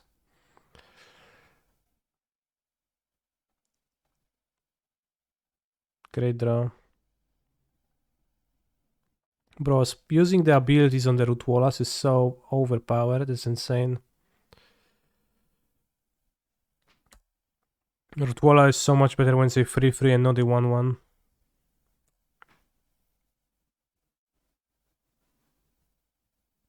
Yeah, I should have let the trigger resolve, that's true. I guess that would make a difference for the missed attack with Vengevine. So playing as some PO Tinker type decks, I'm going to board into Mindbreak Traps, cut Chalice on the draw. And cut once upon. Submit. The threat of activation is the biggest piece though. Exactly. Thank you for the raid, K Prince. Very impressive amount of viewers you had for a person who doesn't stream. I hope you had a good time.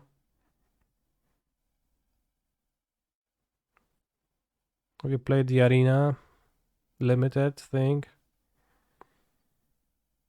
Why are we playing Hex Drinker?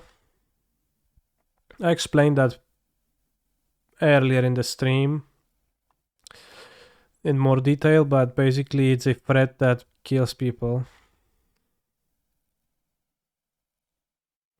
And it does not get stopped by Leyline of the Voids, Graveyard Hates, and it works great with Cradle. And just beats board stalls. Some people in Vintage just die to it when I level it. With the Cradles.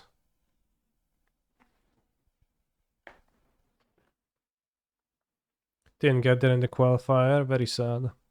Actually, okay, not gonna lie. Just a bit sad. But this Bazaar deck, this variation of Hogak is just trying to take biggest advantage of hate being fairly weak against it. So I guess the potential issue with this deck could be that people wouldn't sideboard Leyline of the Void against me, and then they just would have a like fully functional deck just like in game 1, and I would kind of lose more often. So it might be the case that this deck doesn't even need sideboarding for like the Bazaar decks normally do, but for now, everyone just brings the Leyline, Soulguide Lanterns, they kind of don't do too much. And I win for them. It's the theory. Kani-san, where do you sell cards on MTGO? At Goatbots mostly. They buy everything, so it's just convenient, and they have everything, so I just sell and buy to Goatbots all the time. Not sure if it's the like most optimal. It's the most convenient option though, not the most optimal money-wise. Powder? There's no Bazaar, yeah, we powder. Powder? No, we keep. Hand is fine. Yeah, Force of Vigor.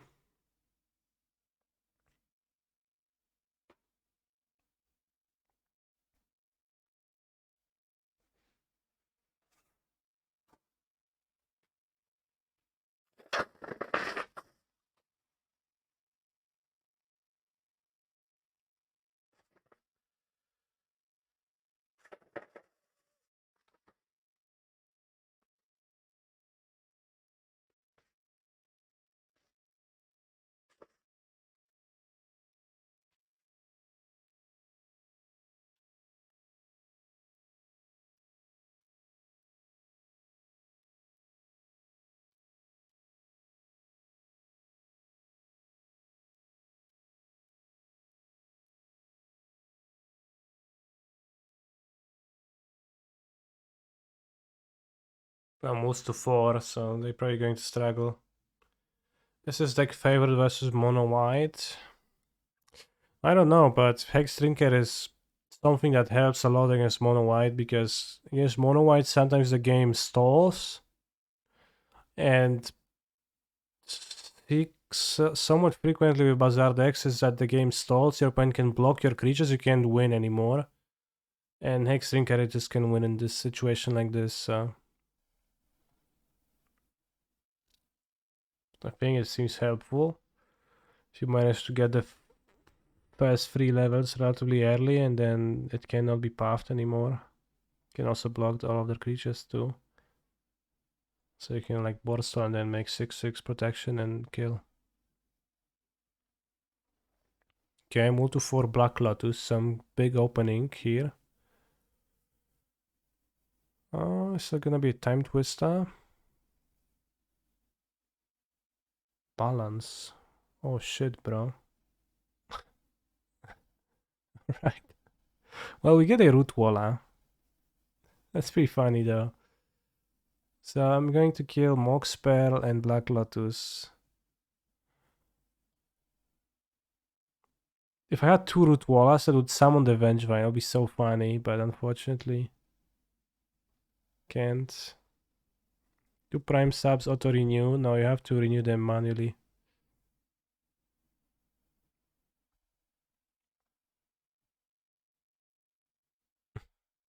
Alright, Root Walla versus Moxop. Well, this is where a Mind Break Trap would be fine. But we have some like draws that do stuff.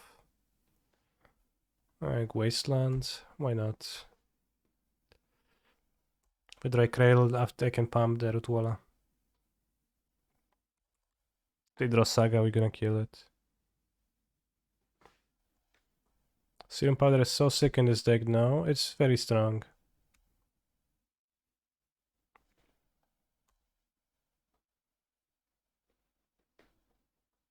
Root Walla versus Moxop. I battle us all this time, exactly. We drew the second Root Walla a bit too late, unfortunately. Because I think getting, like, my opponent balancing my entire hand and me getting a 2 Root Wallas and a Vengevine out of that and killing them would be really funny, from my perspective.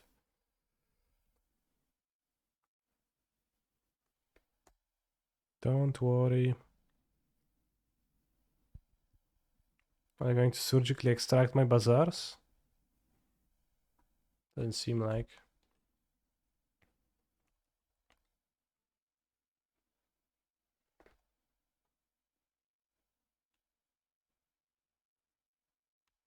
Mindwreck Trap. Awesome card.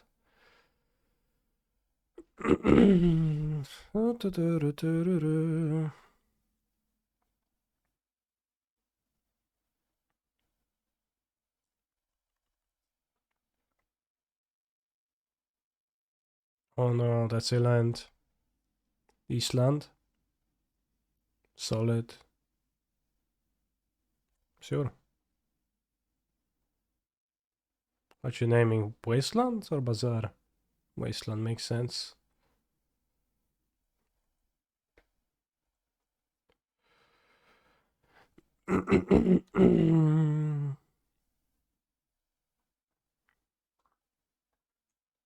Show me your secrets, monster.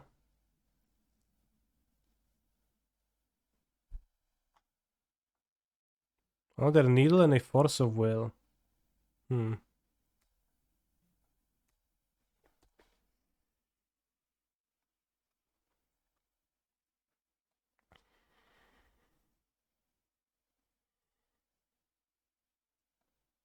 Sure, name away. Now Tinker can happen.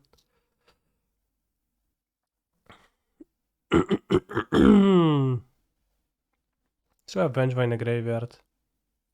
2. Can also draw Bazaar, so they're probably going to name Bazaar. Or they name Root Walla. No, Bazaar. I didn't try to cast Once Upon. I know I casted 2 spells. Oh, come on. Bro.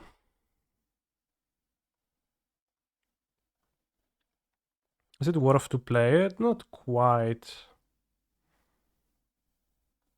If I draw Yavimaya, then maybe. But I can also discard this in a cleanup, which might be actually meaningful. Although if I draw Yavimaya, it's a pretty huge punish, because I would go this with Yavimaya and trigger Vengevine.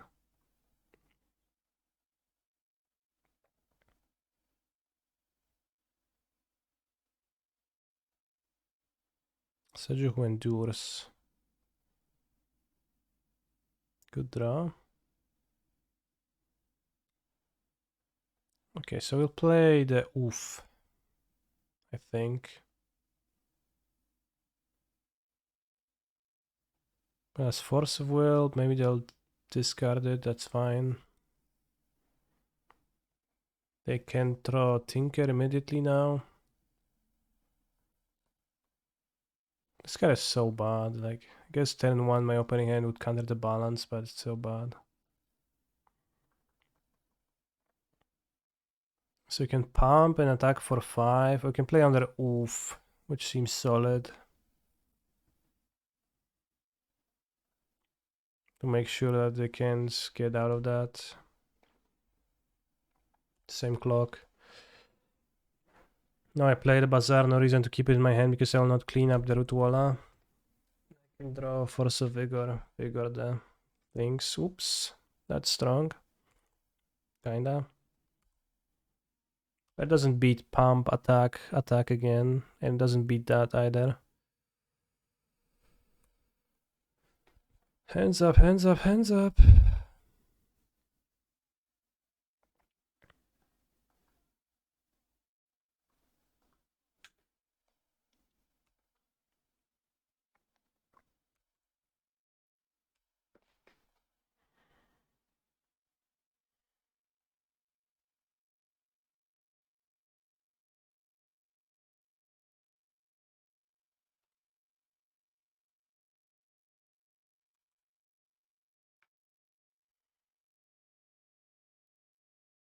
They tinker somehow this turn. Okay, we won the match. One Rutwala versus one Mox Opal. Rutwala wins. Basking Rutwala isn't legal in Modern. Yeah, but it would be insane if it was legal in Modern. Right?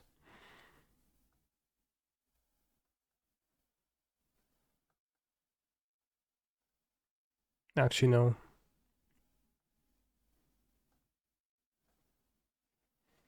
Not Pump, Kill Needle on Waste and Saga. Waste Saga was better, in your opinion.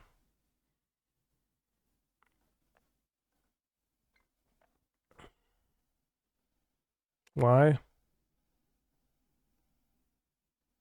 Oh, to kill a land. Yeah, okay. Yeah, that was better, you're right. You're right. Good point.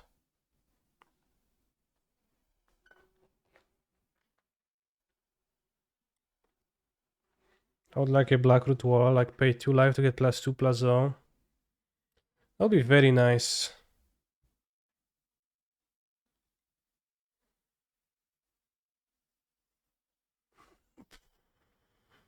Nice card for Vintage for sure. Yes, Collector Roof is a very strong hate bear in the format of Vintage.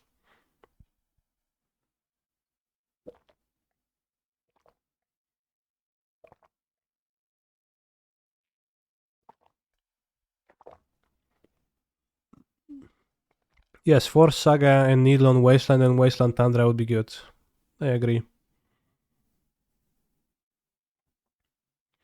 Hollow Vine would be busted in Modern with 8 Wallace, even without looting, in my opinion.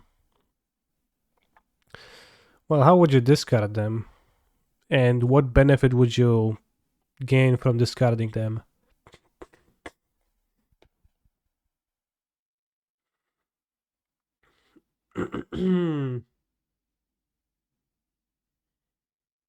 He's a phenomenal control player. Which card? You go to clean up. Solid plan.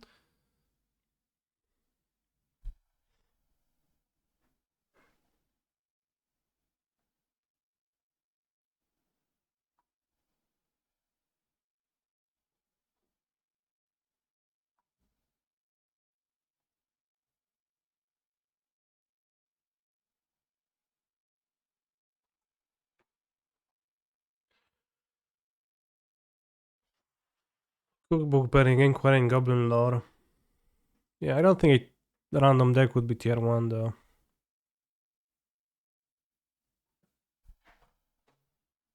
Solid hands. Lots of power and play on turn 1. Eastland. Mox Pearl. Resolves. Team Evalk. Okay. On top, they moved 1-2. They moved LED. Oh shit. Time Twister. Well, my hand is worse now. Can I powder? Do I get to powder? Do I think Hollow 1 was tier 1 back with looting? Yes, for a time it definitely was.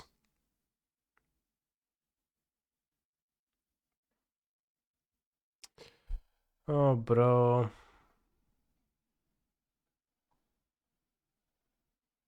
What to do? Can they not pop lead with Twister on the stack? They can. They didn't. I can force with Lotus. I don't know if I want to force 2 of those. I think I need to draw Bazaar to win. So I play the Lotus and I'll have Force of Vigor to kill what my opponent plays if they play Saga.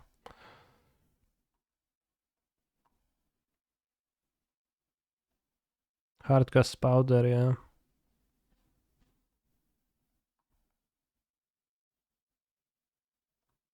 Sure, bro.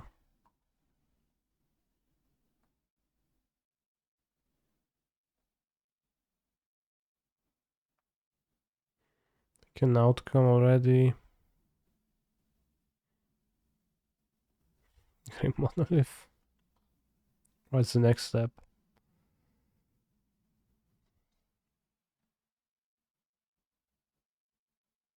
Alright, this is the next step.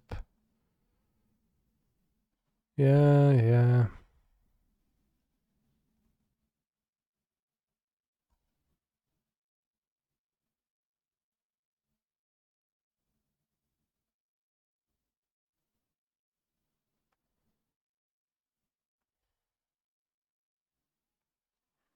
Sure. Draw 4? Yes, you draw 4.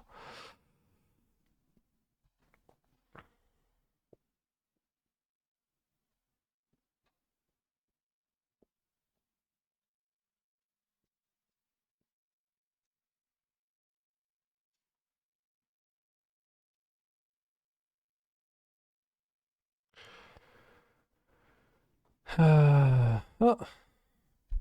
You draw 4? Sure.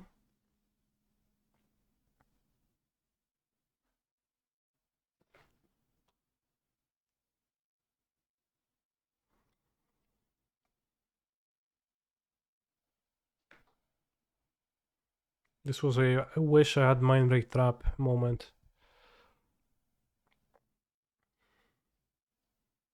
You dead? Probably. Especially since my play on my turn will be to deploy Basking Root Walla for 1 mana.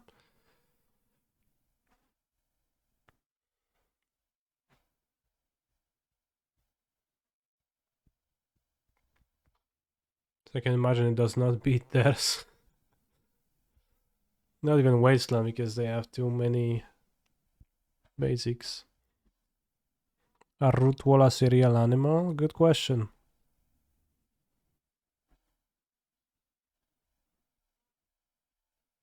Totalitarian Academy taps for 7 mana. Podcast. Okay. Podcast. Okay. Well, that's a target for my Wasteland.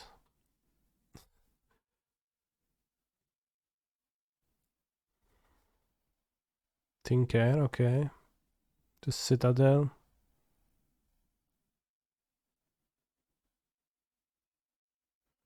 Repeal. Okay. Ancestral. Okay.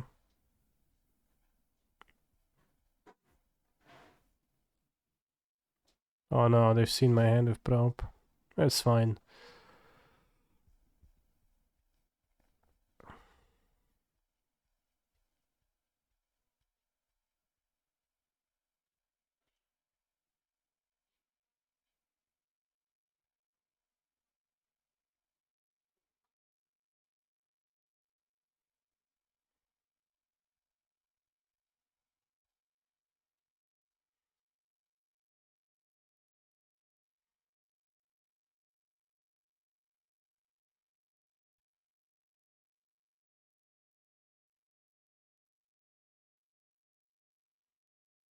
Alright, let's go, because I want to avoid double queuing with the challenge if possible.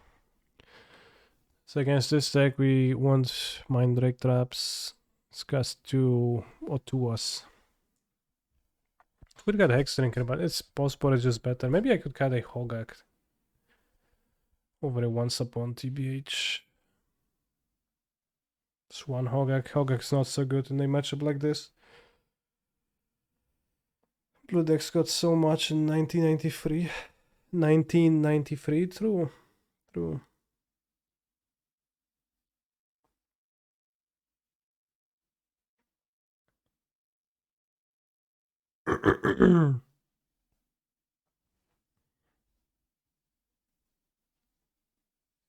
I'm a different type of beast. When purple will be finally released, what name will be given to the basic land? City. And it's going to be future themed color.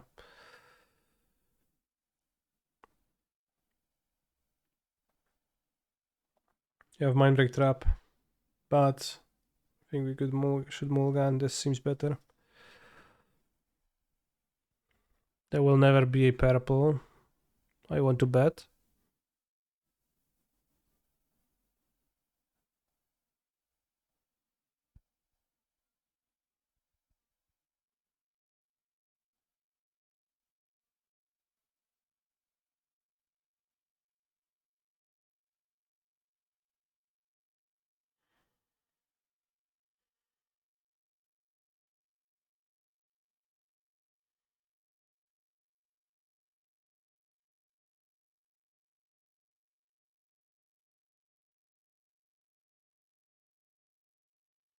Play this Sergio, Force of Vigor, Strip Mine.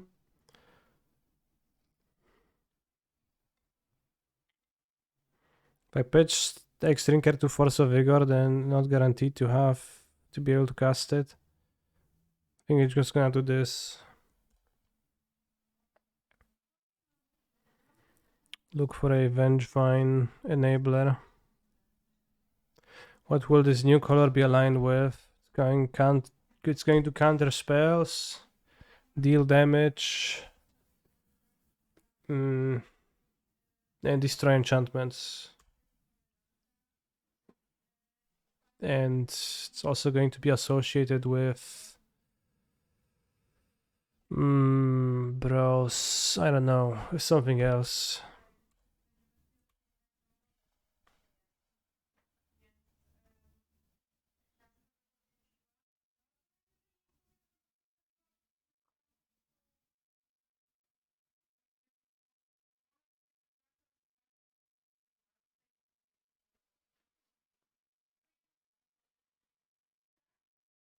How about remove a color?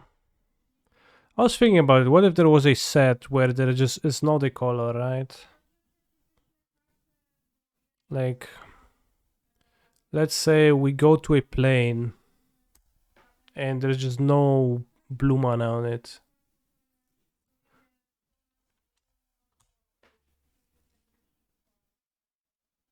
There was a block like this, right? Like the Torment, you say, Judgment.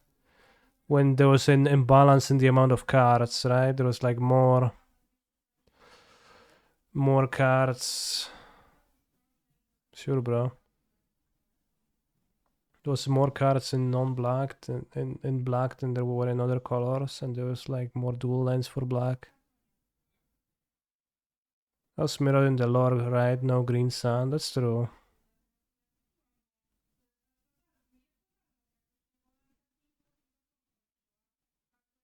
Fortunately forced to double queue. Well, Mindbreak Trap is going to be alive this turn because my opponent just cast the Extraction. They have to play into it now.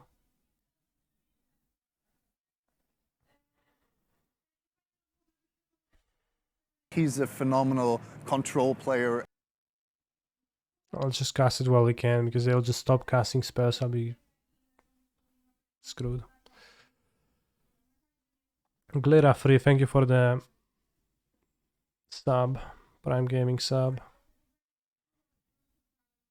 And against Schmidster und Giganta 2. Why is Schmidster on Giganta?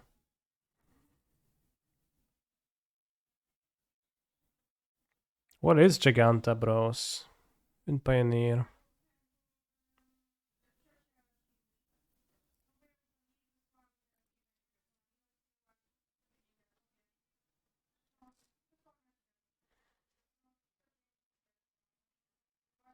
Another Mindbreak trap.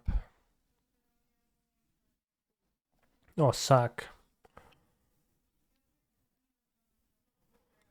Probably strip the island. We keep Krail, I have 4 mana. So I have 4. They won't suspect the second trap. Well, if they discard Strip Mine, they will. I'm afraid.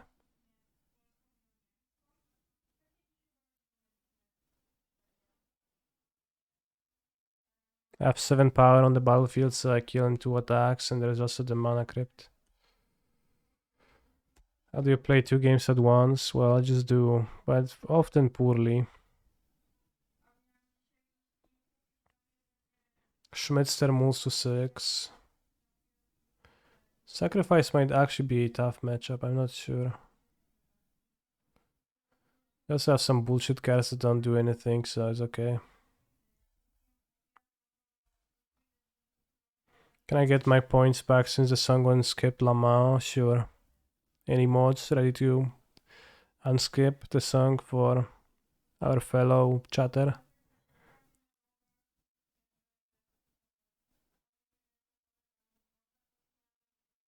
Just played some Tendrils. Lol.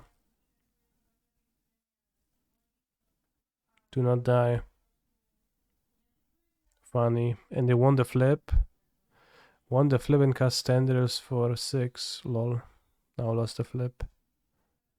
Cancer wins. Interesting. So it's like Vodka's PO, Tendril Storm. Definitely want all the anti-combo tools. I guess surgical is bad.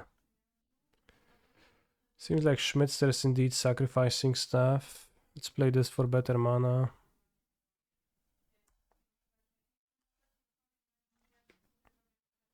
Tendrils is pretty bad, right? It's for the most part unnecessary. When does it really help?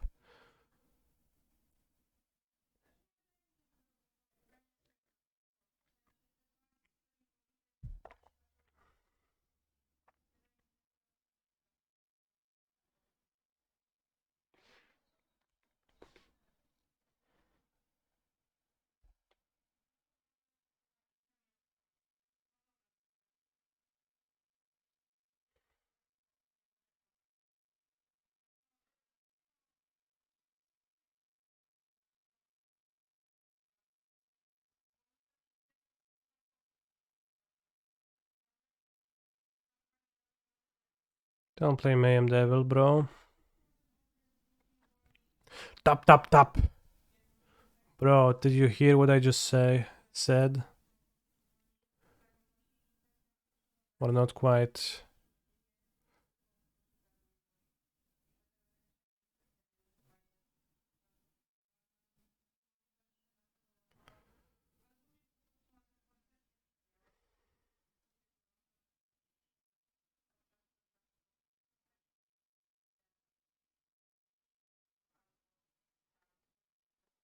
Guess we target the Virtuoso.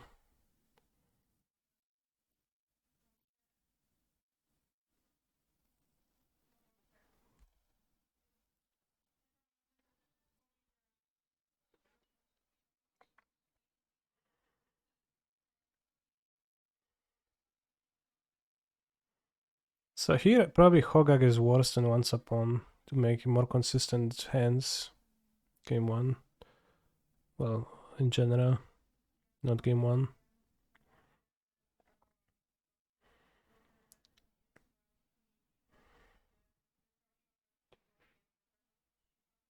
Stupid card blocking my shits, bros.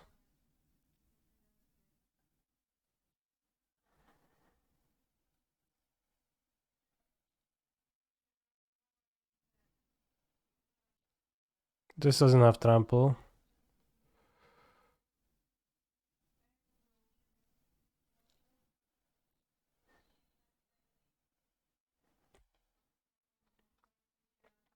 Or we just deal damage, but slowly. I have 11 life points. Why is that, though? This really adds up.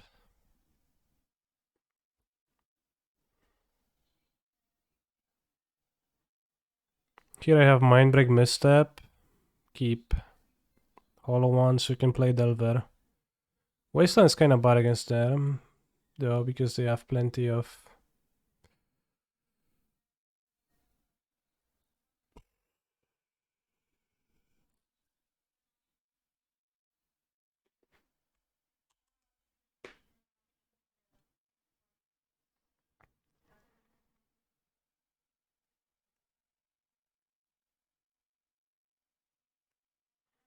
Pretty dead here.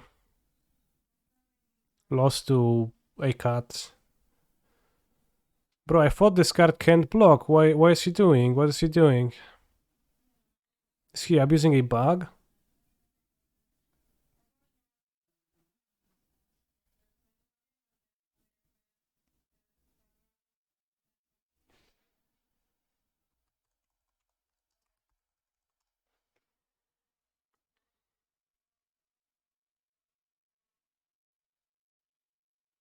Cauldron Familiar can't block.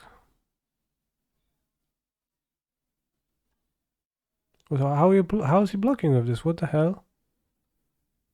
Should he be able to do that? Like, is that fine? Is that not against TOS? Literally says on the card, Cauldron Familiar can't block.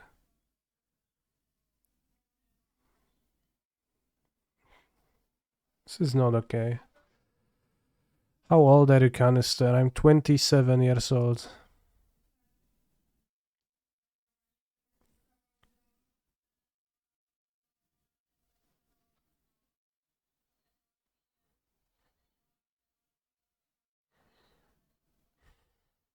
I want portable hold, can excel the ovens, which seem like kind of a problem.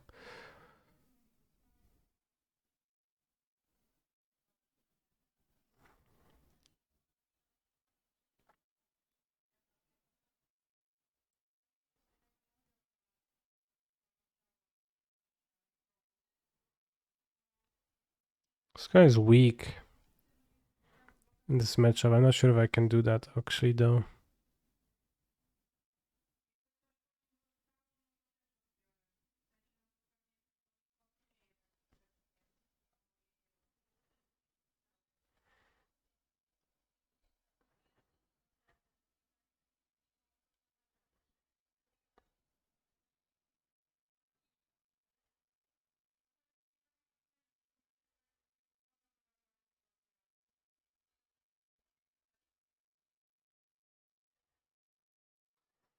Alright, random sideboarding performed.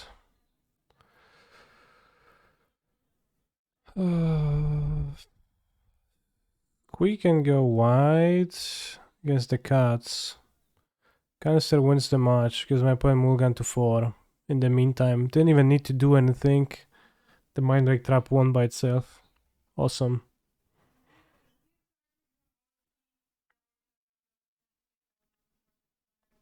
Let this game be the judge of whether Squee is worse or better.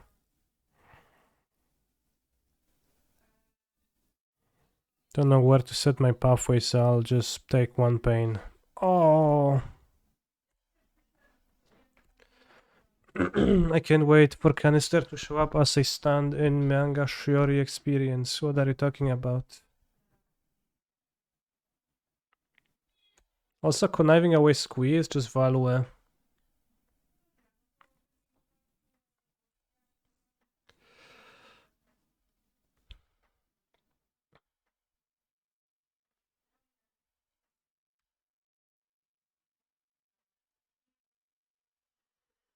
I want they land for the next turn.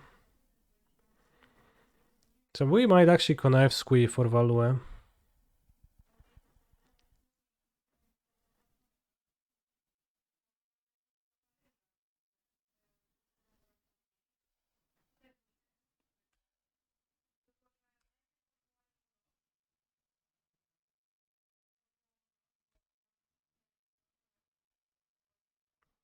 Damn, I'm a genius.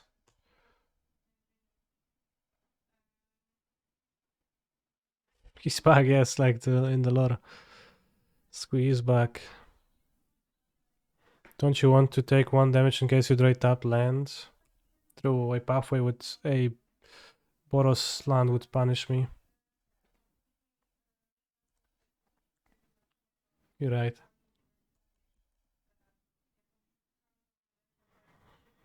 Jolene, please don't take my man.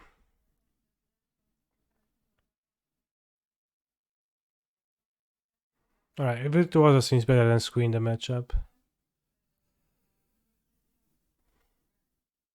Sapone plays like a Nuberino. Why is that?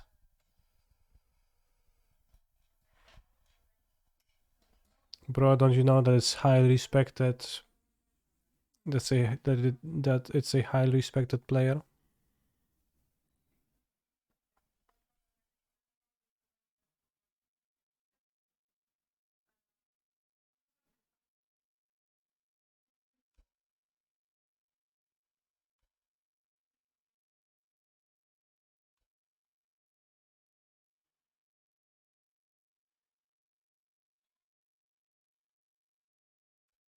Lol.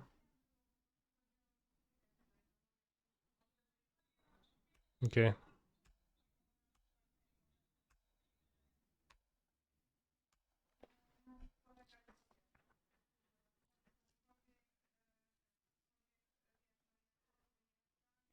Do I squee or do I shout down?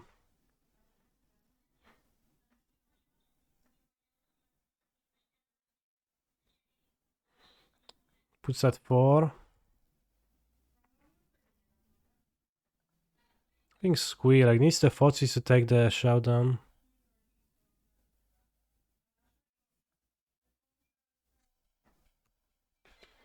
Feels like escaping Uro again. Well, not really, but kinda. Oh shit. My squee now.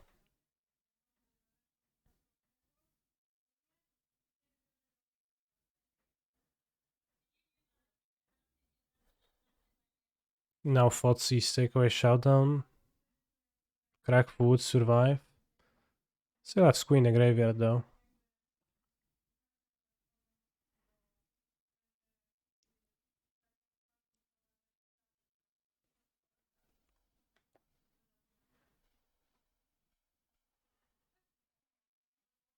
Alright, let's go shout on this guy, save me.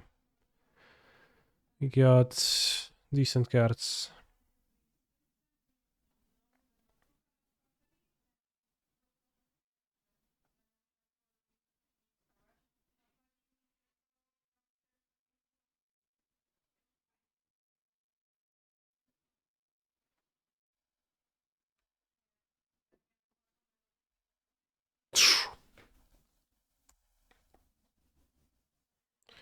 I have squee.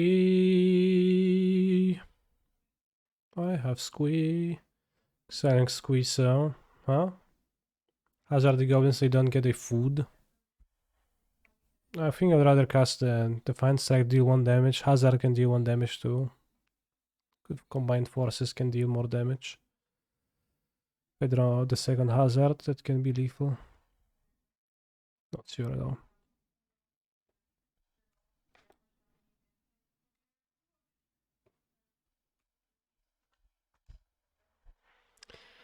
Can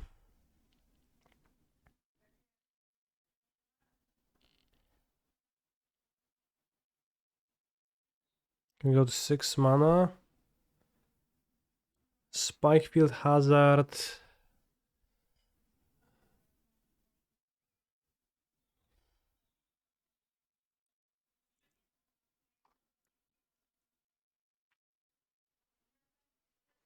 The Goblin token. Escape Squee. Attack.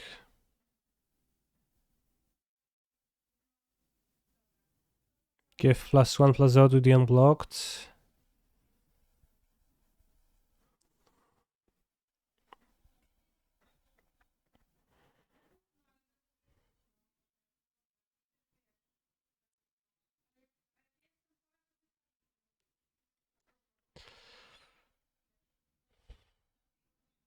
I have the food, so it's tricky. If I go hazard the goblin, sacrifice with witch's oven, I have 2 foods, and I escape squee. I have a 3/3 goblin and 2/2 and a 1/1. I attack with everybody. Let's say harvester blocks the goblin token, and I defiant strike the squee. That is, or the squeeze token. That's 5 damage. Needs a push. You can't push the squee. Then force him to crack the food and then strike. How do I force to crack the food?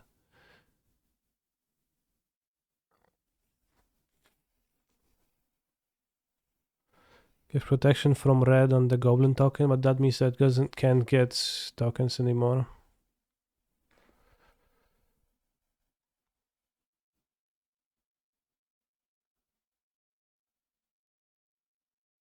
Want to play hazard here.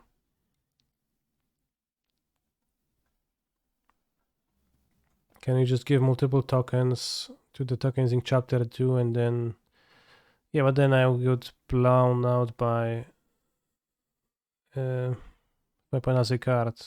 And they just get God's Willing. Don't they have fucking 2 mana in their deck with stuff? I don't know, bros. Like, do you like... Do your opponents ever have stuff or something?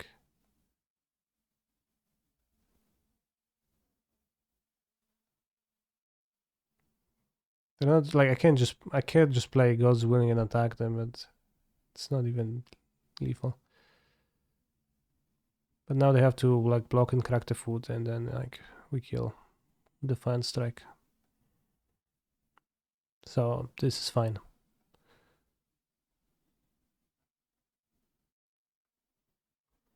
Because we need to block the 3/3, crack the food, I Defiant Strike, squeeze for 5 damage, pow, we won.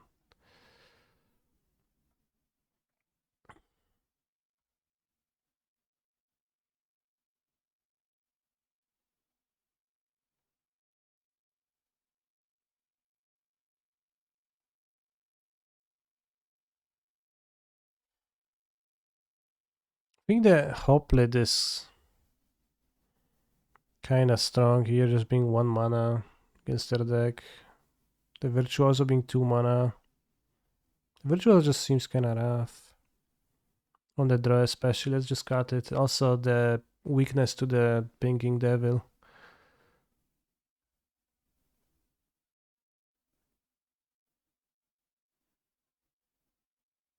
Maybe I want Ajani's Presence, even though it doesn't protect from all the removal. Yeah, let's do that.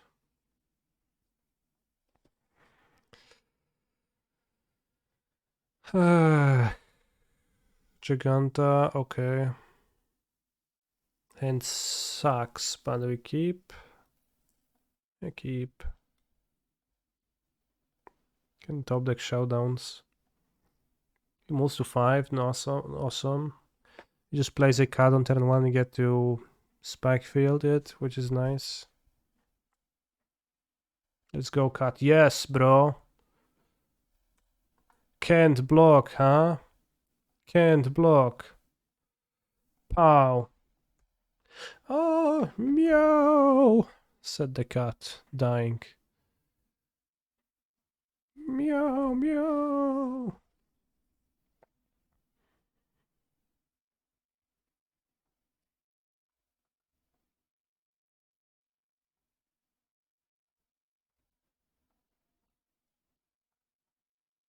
Got 2 for 1.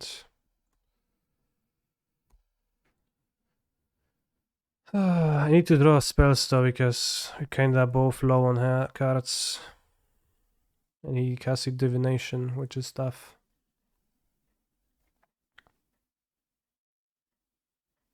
Oh no, more cards. Come on. How am I ever supposed to fight through that?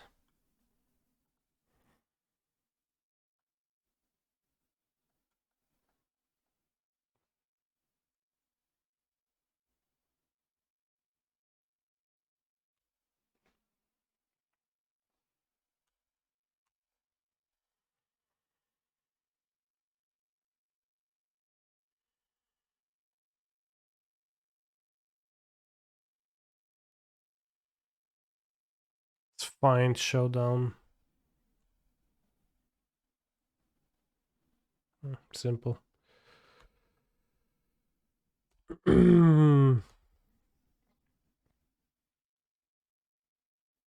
Footsies. No, claim the first spawn, sure.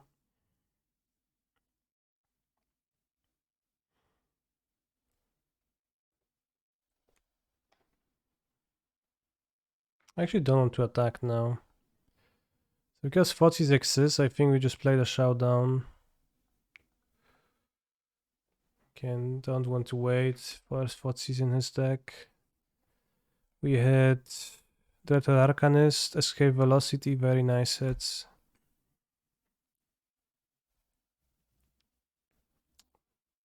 Yeah, wasted a Scry and also like the pump the Hoplite obviously because they stolen it.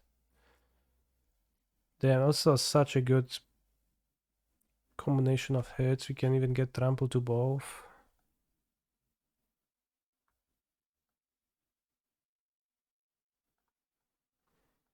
So I want to go Dreadhorde Animalist.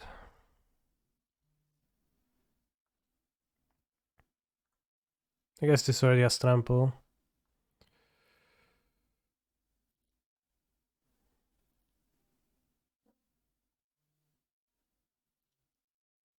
Can still die, but especially to claim the firstborn. Okay, not now. So I'm not gonna even play the Defiant Strike, I think.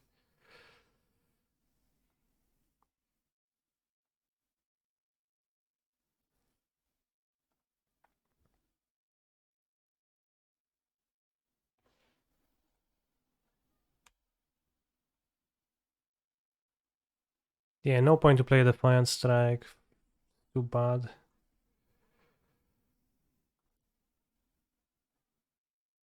Well, I played Defiant Strike from my graveyard.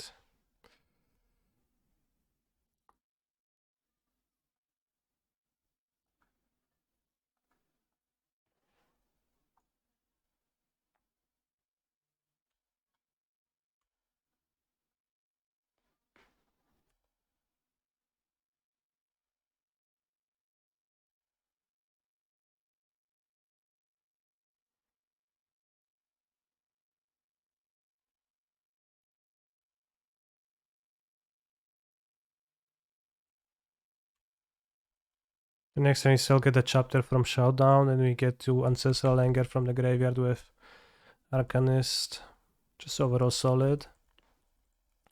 And I shouldn't die, even if Mayhem Devil becomes present. Seems kinda tough to die. 11 life.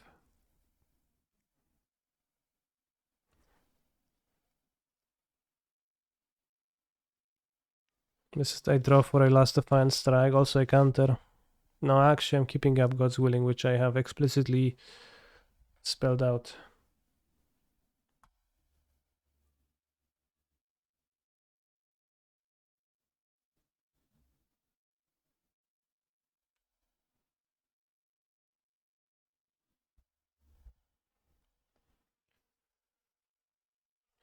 La la la la la la la la.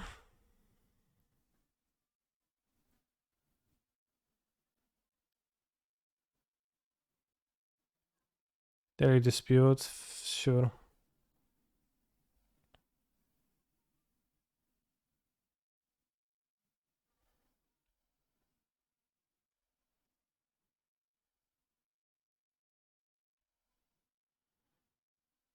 Hmm.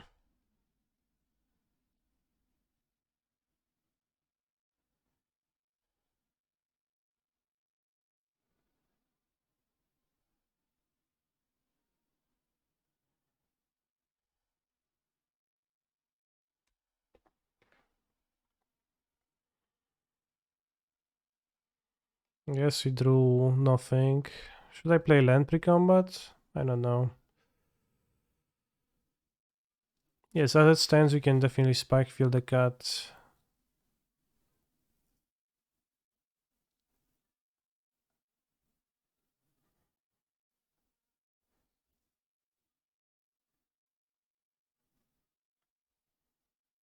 Ouch. 12.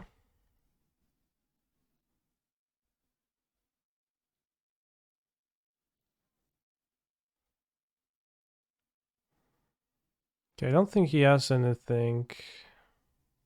He would have tried to cast a removal, but I'm kind of a bitch and I'm afraid of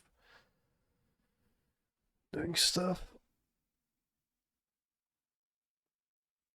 If I spike, will I force to sack the Goblin Shaman?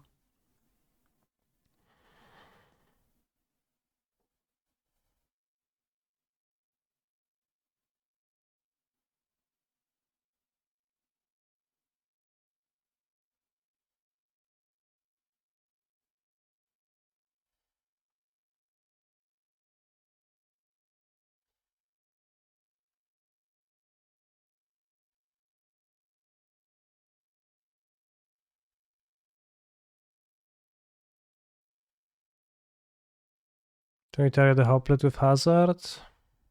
Yeah, I guess. Missed the counter. Doesn't matter.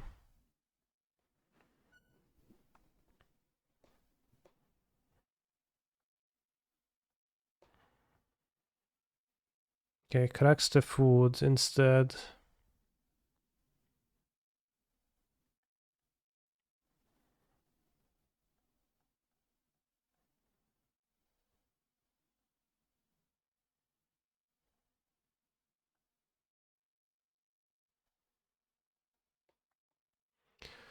Whipper, whipper, whipper, whipper.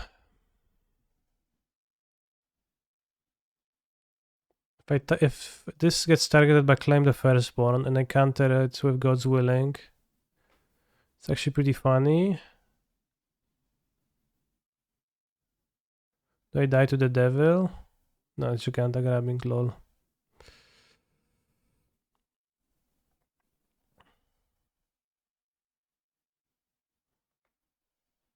But if I target it with protection from red, we actually get to recast escape velocity, which is pretty funny.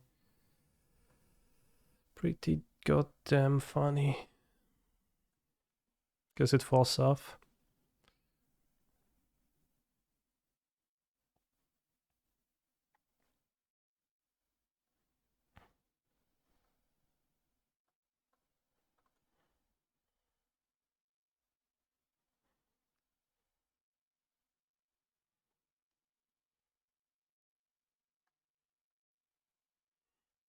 Whipper, whipper, whipper, whipper.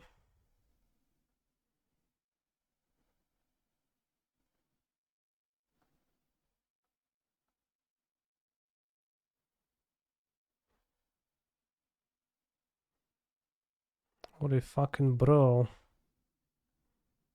Push, push.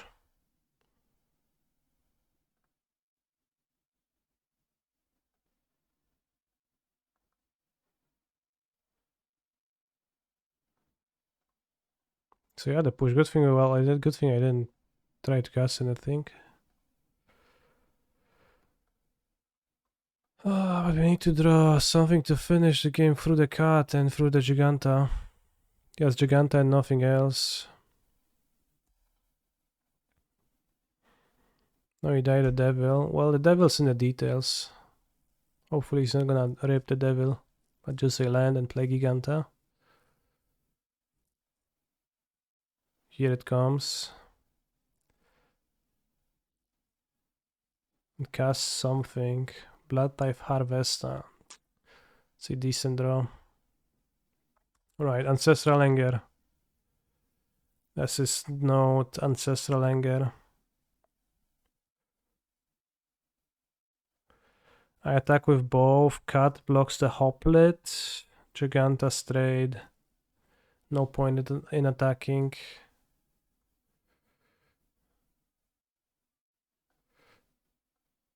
We have the enchantment in the graveyard.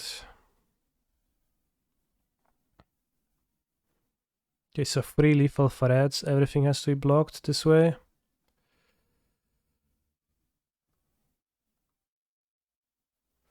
I forgot about the velocity for a moment, TBH, but then I realized it is highlighted.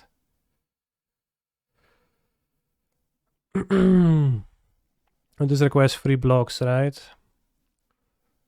What if Giganta blocks this and this blocks this?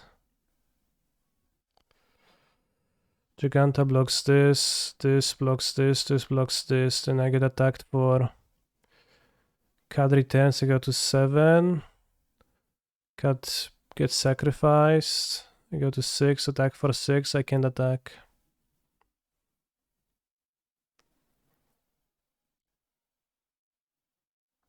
I have to pass.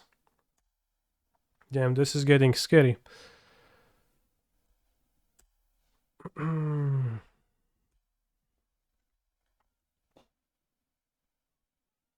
Alright, don't draw anything, bro. It's one ask for you. While I draw a Showdown. This card is Swamp. Well, Swamp was kinda nothing, but of course the Blood Token gives a redraw.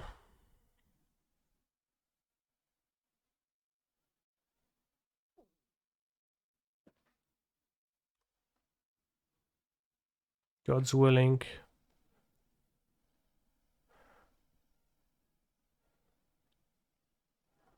Doesn't quite help. There is 2 colors amongst the creatures.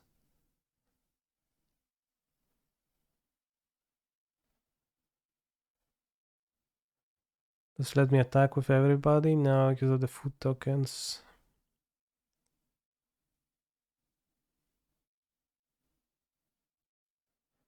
If you will the 10th, you're not actually dead on board when you attack.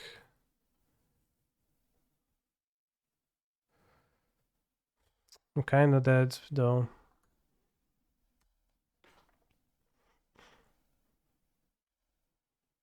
Because there's a cat too. And a food token can be cracked for 3 life. Takenuma. Unlucky Witness. Okay. Pretty unlucky indeed. Just need to draw the trample card for my Hoplite. I guess not sure if I just need to only draw that. I probably need more.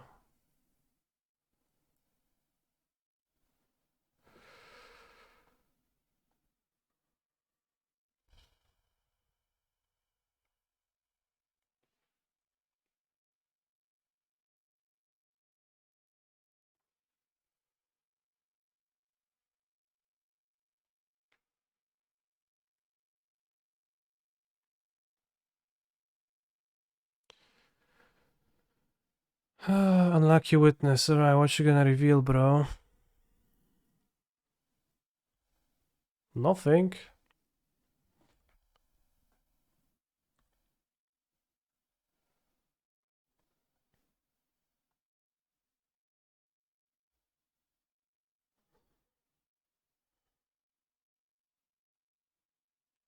Showdown? Cool, bro. Ja pierdolę, no. Coś bym może dobrał, ale nie, nic nie możesz dobrać. Ty tylko możesz dobrać chuja do mordy. I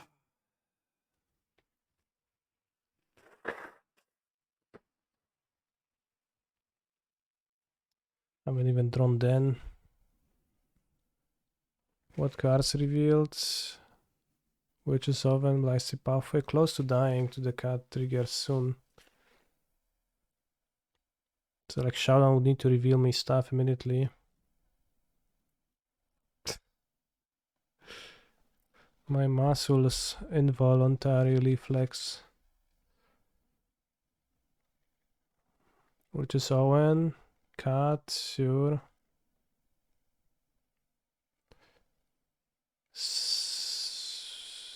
4 life. Okay, Showdown now. Kurwa, Eiganjo, Seed of the pierdolony chuja Empire. No co to ma być? Co to była za seria drawów? Well played, Mr. Schmitzter. Very well played.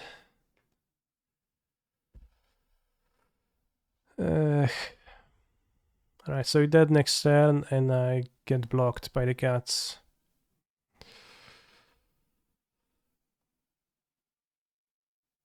So nice. We lost against a bug abuser who blocks with their Cauldron Familiar, which obviously is supposed not to block.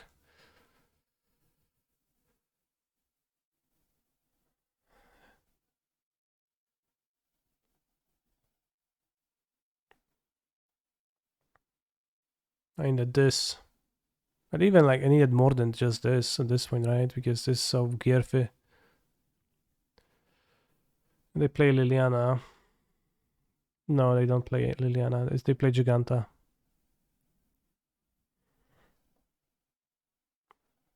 Alright, very close game. Pretty cool game though. Except for the fact that I flooded and died, but I guess I did keep like 4 lands. So then it's only fair that I have flooded like this and never drew literally anything ever. Alright, see you next round as I'm taking a bathroom break right now.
Bros, I was actually joking. It was not a bug abuse. I was making a joke based around the fact that the alchemy version of Cauldron Familiar on Arena cannot block, making the card much weaker. And of course, in Pioneer we play with the card as printed, which means that it can block. So the bug abuse was Schmitzter blocking with the creature. That's it.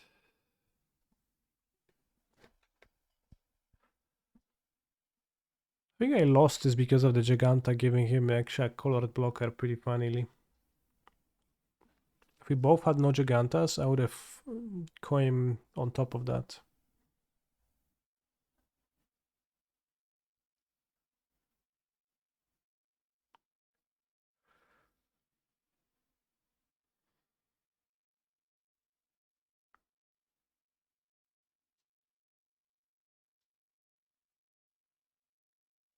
Thank you for clarifying. You're welcome. Alright, so I could start a vintage match, but I don't really want to, but I guess I will. No, I don't want to double queue. Stuck in this spot. But yeah, against Cauldron Familiar, more Trample would be better. I guess Trample would be like the best thing. Also, portable holes for the Witch's Ovens seem pretty relevant, TBH, so. Those cards are probably at their best. You can search for sources of trample, Scryfall loads.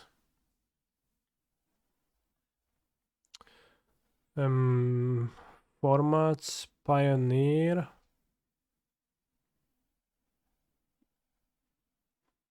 Text, trample. I know what's a source of trample, it's the new creature.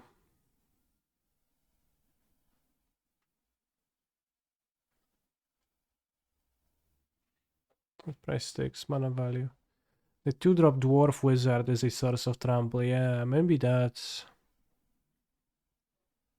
based.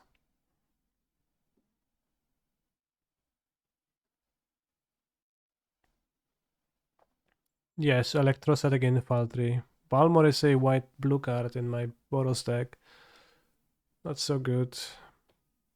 Bull Strength. Base card name. Shiwa Bika.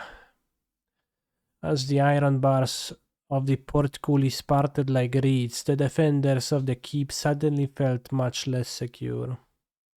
Damn. Yeah, Electrostatic Infantry is a trampler. We're pretty neat against that. I need the Hazes for Liliana and then the tramplers for this.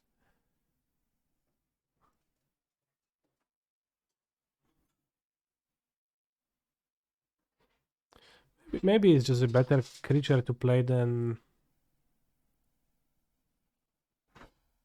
Arcanist TBH. How good do you think is Arcanist, bros? Discuss.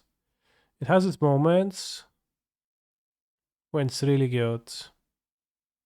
Which kinda then makes sense for me to play 2 copies. But overall, it's...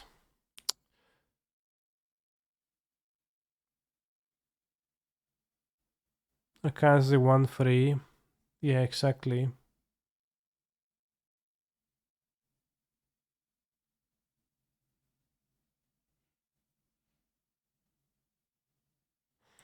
Infantry may be even better than 3rd or 4th, 10th Street Man. I played 4th Street Man because I was trying to build with Liliana in mind. Arcanist is kinda good post board sometimes.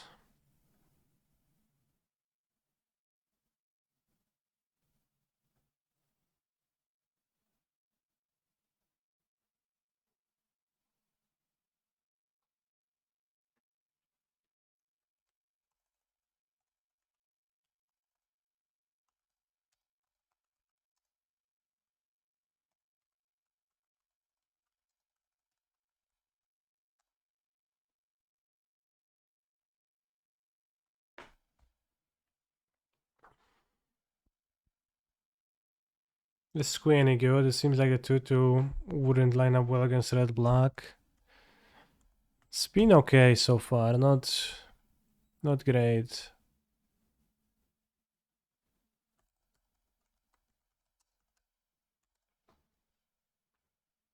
How good will bros be on bros? Limited bros. Bros.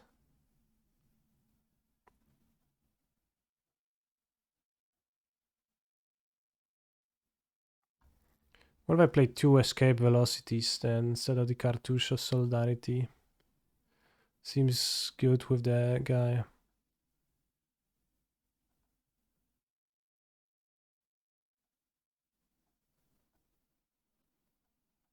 Seems good with this card.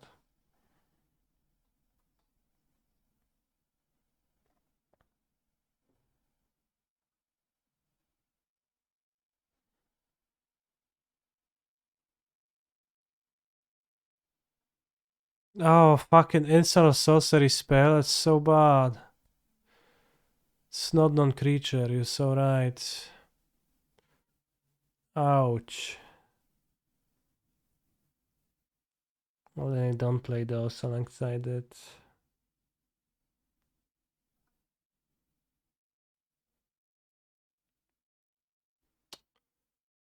Oh yeah, that's really not good for the cards.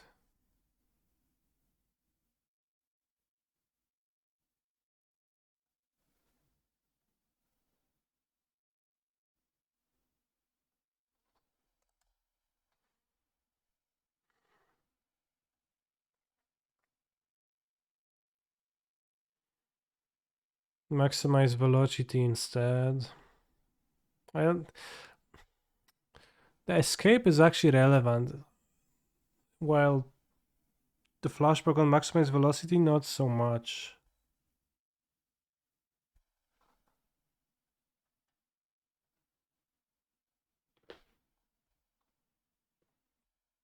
The maximize has jumpstart.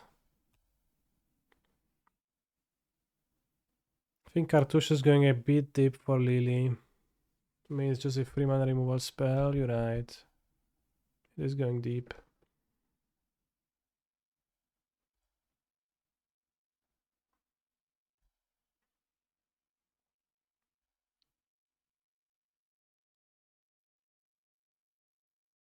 But I think maximum escape velocity is kinda good.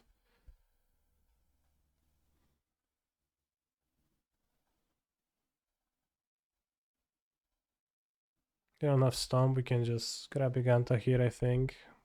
Likely will cast it this game.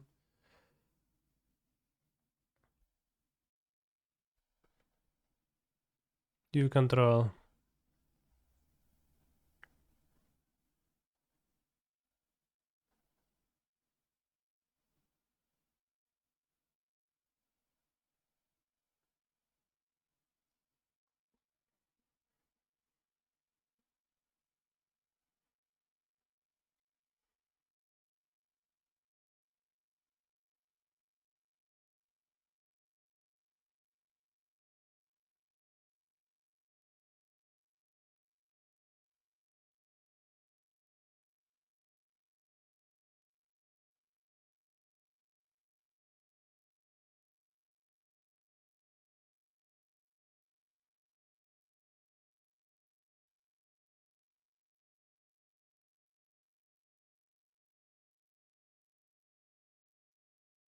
Keep this?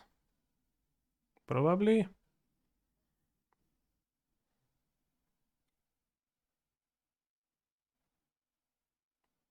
I have 3, 6, 7, 8, 9 damage to go to 6.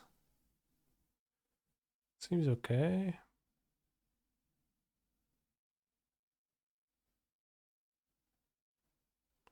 Pretty bad if they just play on the removal.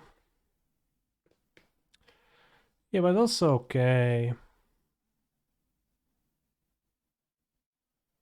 Draw sparring advantage otherwise.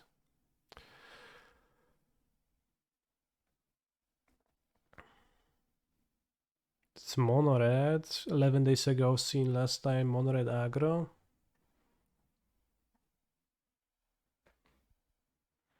Still have a shit ton of removal, it seems.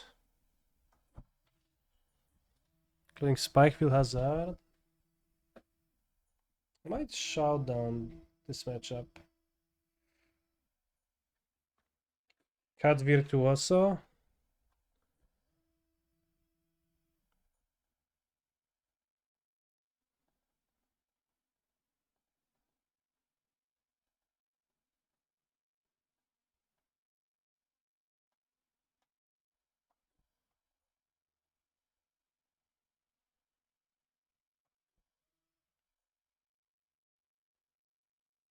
I think Velocity brings Squee too.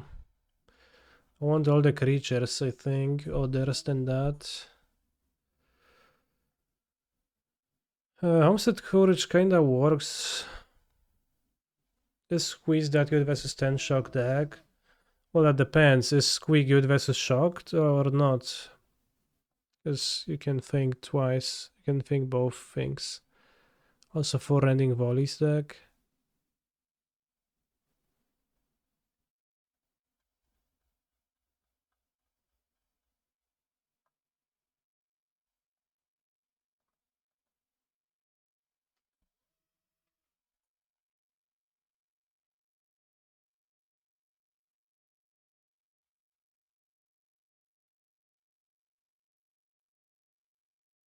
Let's try it.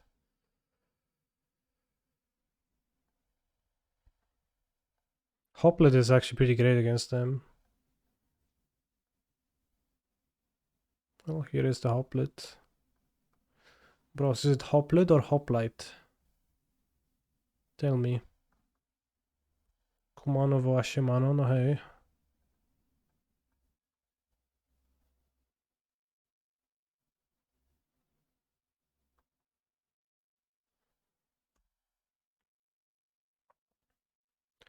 Hoplite. I refuse. Hoplita. Oh, that sounds Greek. Hop.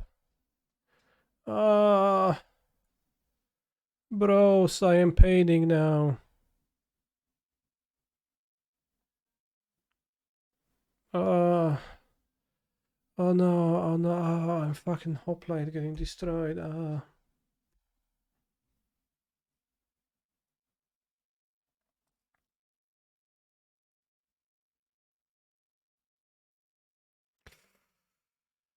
I am deaf, the something of worlds.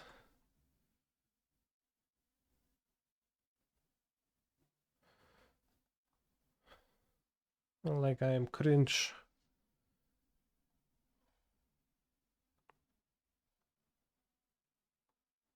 That's too much. That's too much, man.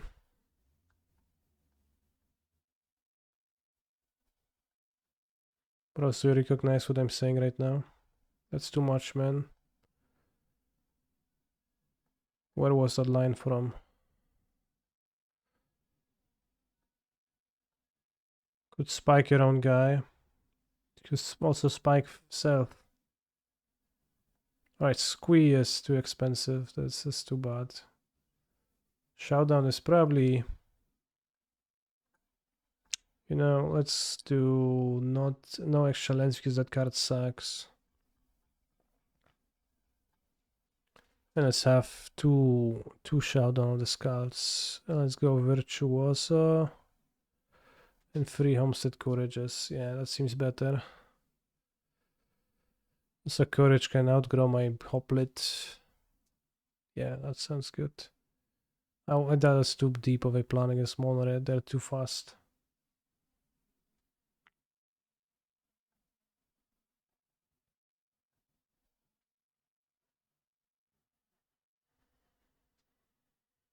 No! Fucking 1 lander, 2 Showdown of the Skulls, opening hand, bro.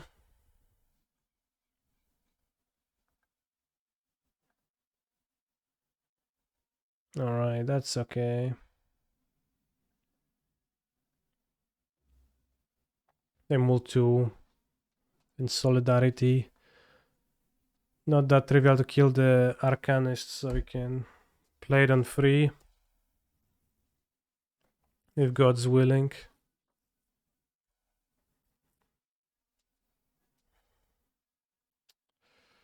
Ay. Looks like GDS won Paris today. Nice. Yo, hello GGX member. Eidolon, to hell with your freaking Eidolon, bro. Your freakish abomination of a card. I don't want to see it.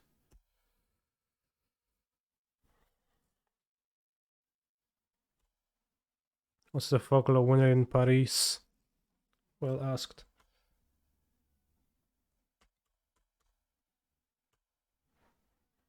I'm mismatching pictures, a cancer special, can I know the reason? I just like the pictures. Both of them. And I play with the pictures I like. It's not that deep.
Can't flashback Reckless Rage, make just protection from red, so need to just scry.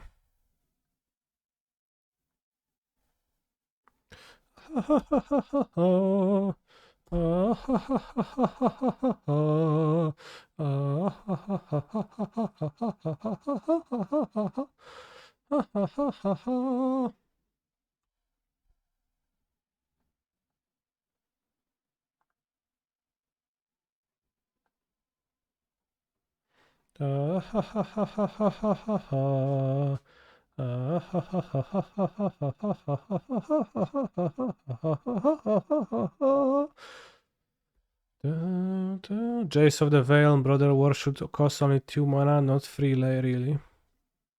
What are you talking about? Light up the stage. Stage has been lit. They had 2 lands, good for me. Can I draw the showdown?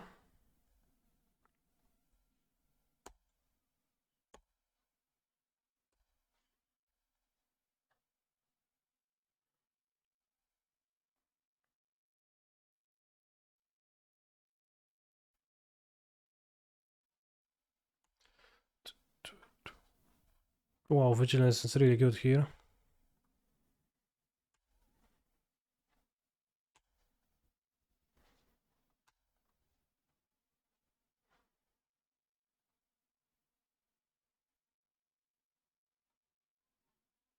Can I attack with the Swift Spear? Does it make sense? Not really. Unless I would want to Vigilance it too, but seems like I would rather Vigilance Giganta next turn again.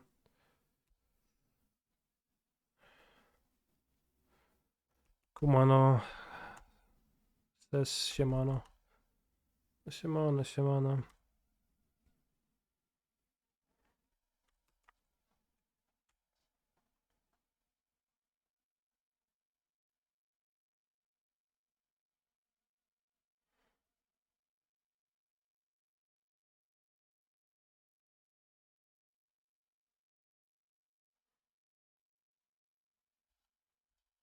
Kumano says Shimano. Kumano says Shimano. Do I attack with those Swift Spears, bros? No. They don't block, it's lethal. They block with a dent and it's kind of not so great.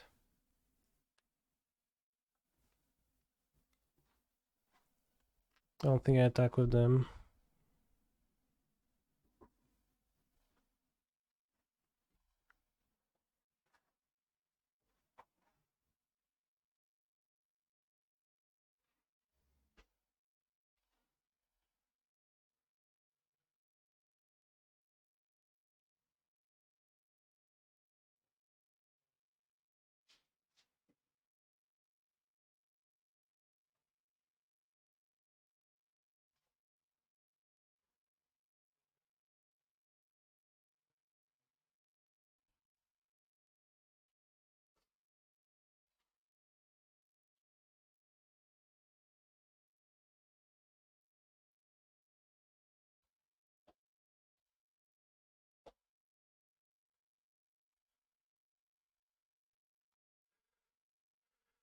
Opponent courageously blocks.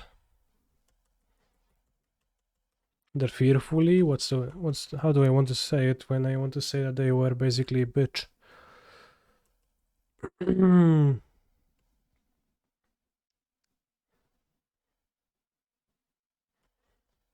Light now. Let's reveal lightning strike and shock. No, okay. Kumano, Shimano. Okay, so I want to draw the vigilance spell again.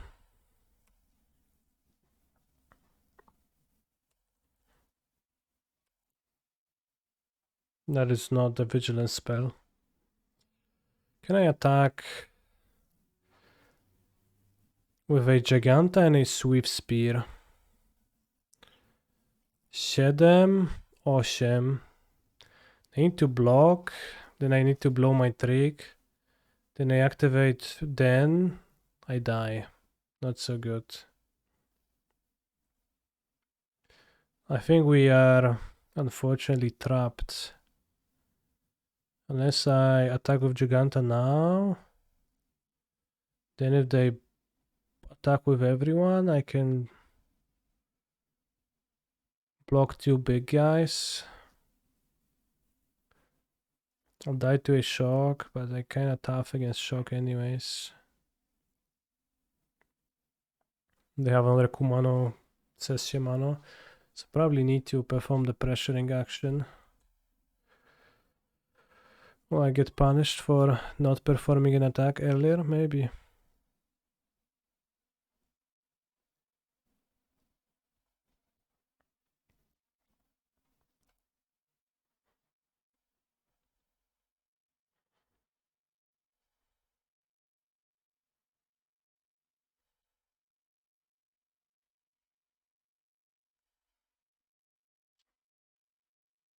Not good.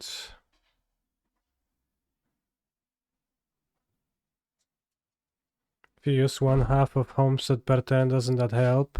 Well, that's what I did. But I only drew 1, right? I attacked twice with Vigilant Giganta, but I would like to attack the 3rd time.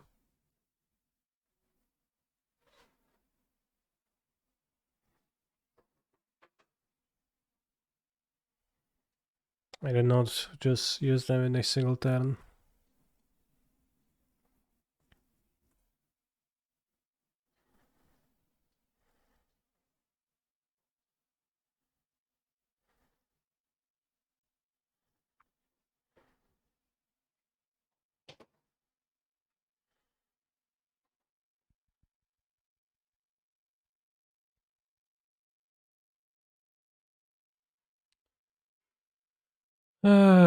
So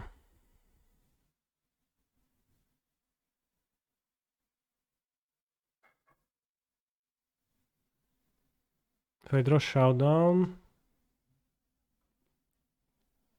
doesn't help. Okay, I think I have no outs, bros.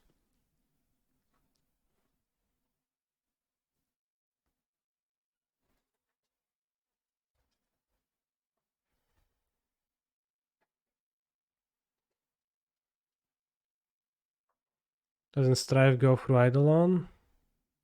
Mana value 3 or less? No, it doesn't. It's mana value still.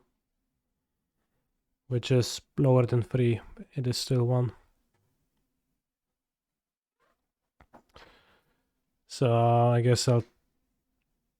If I save my both creatures, block, I got 1 life. I can only cast Showdown on the top, and the Showdown doesn't help. And then they have 4 creatures to attack me, so I'm kinda no saving. But then I don't have enough life to do anything else. They don't have enough damage.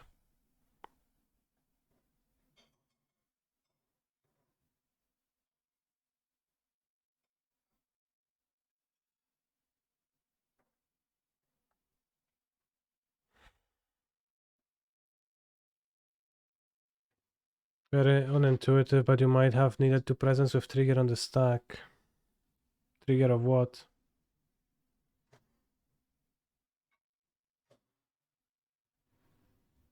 Yeah, maybe, I guess I needed to do that, yeah. Then I would have needed to hit the...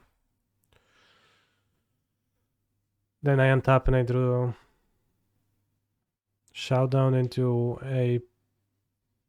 Damn. But then they still block with the Eidolon and I still don't win.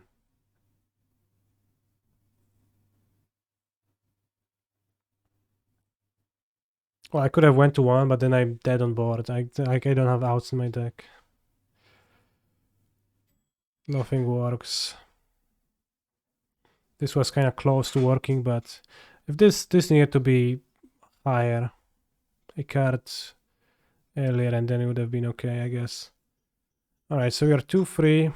I'll be dropping, and with that, I'll be saying thank you for watching today, Canny stream, bros. I am glad that you have spent your time watching this channel here, and I'm glad that you have spent your Twitch primes to subscribe, all 12 of you today. And I wish for you to have a happy rest of the life. I'll rate Misplaced Ginger, probably playing the same tournament that I used to play in right now, a minute ago. Take care, broskies.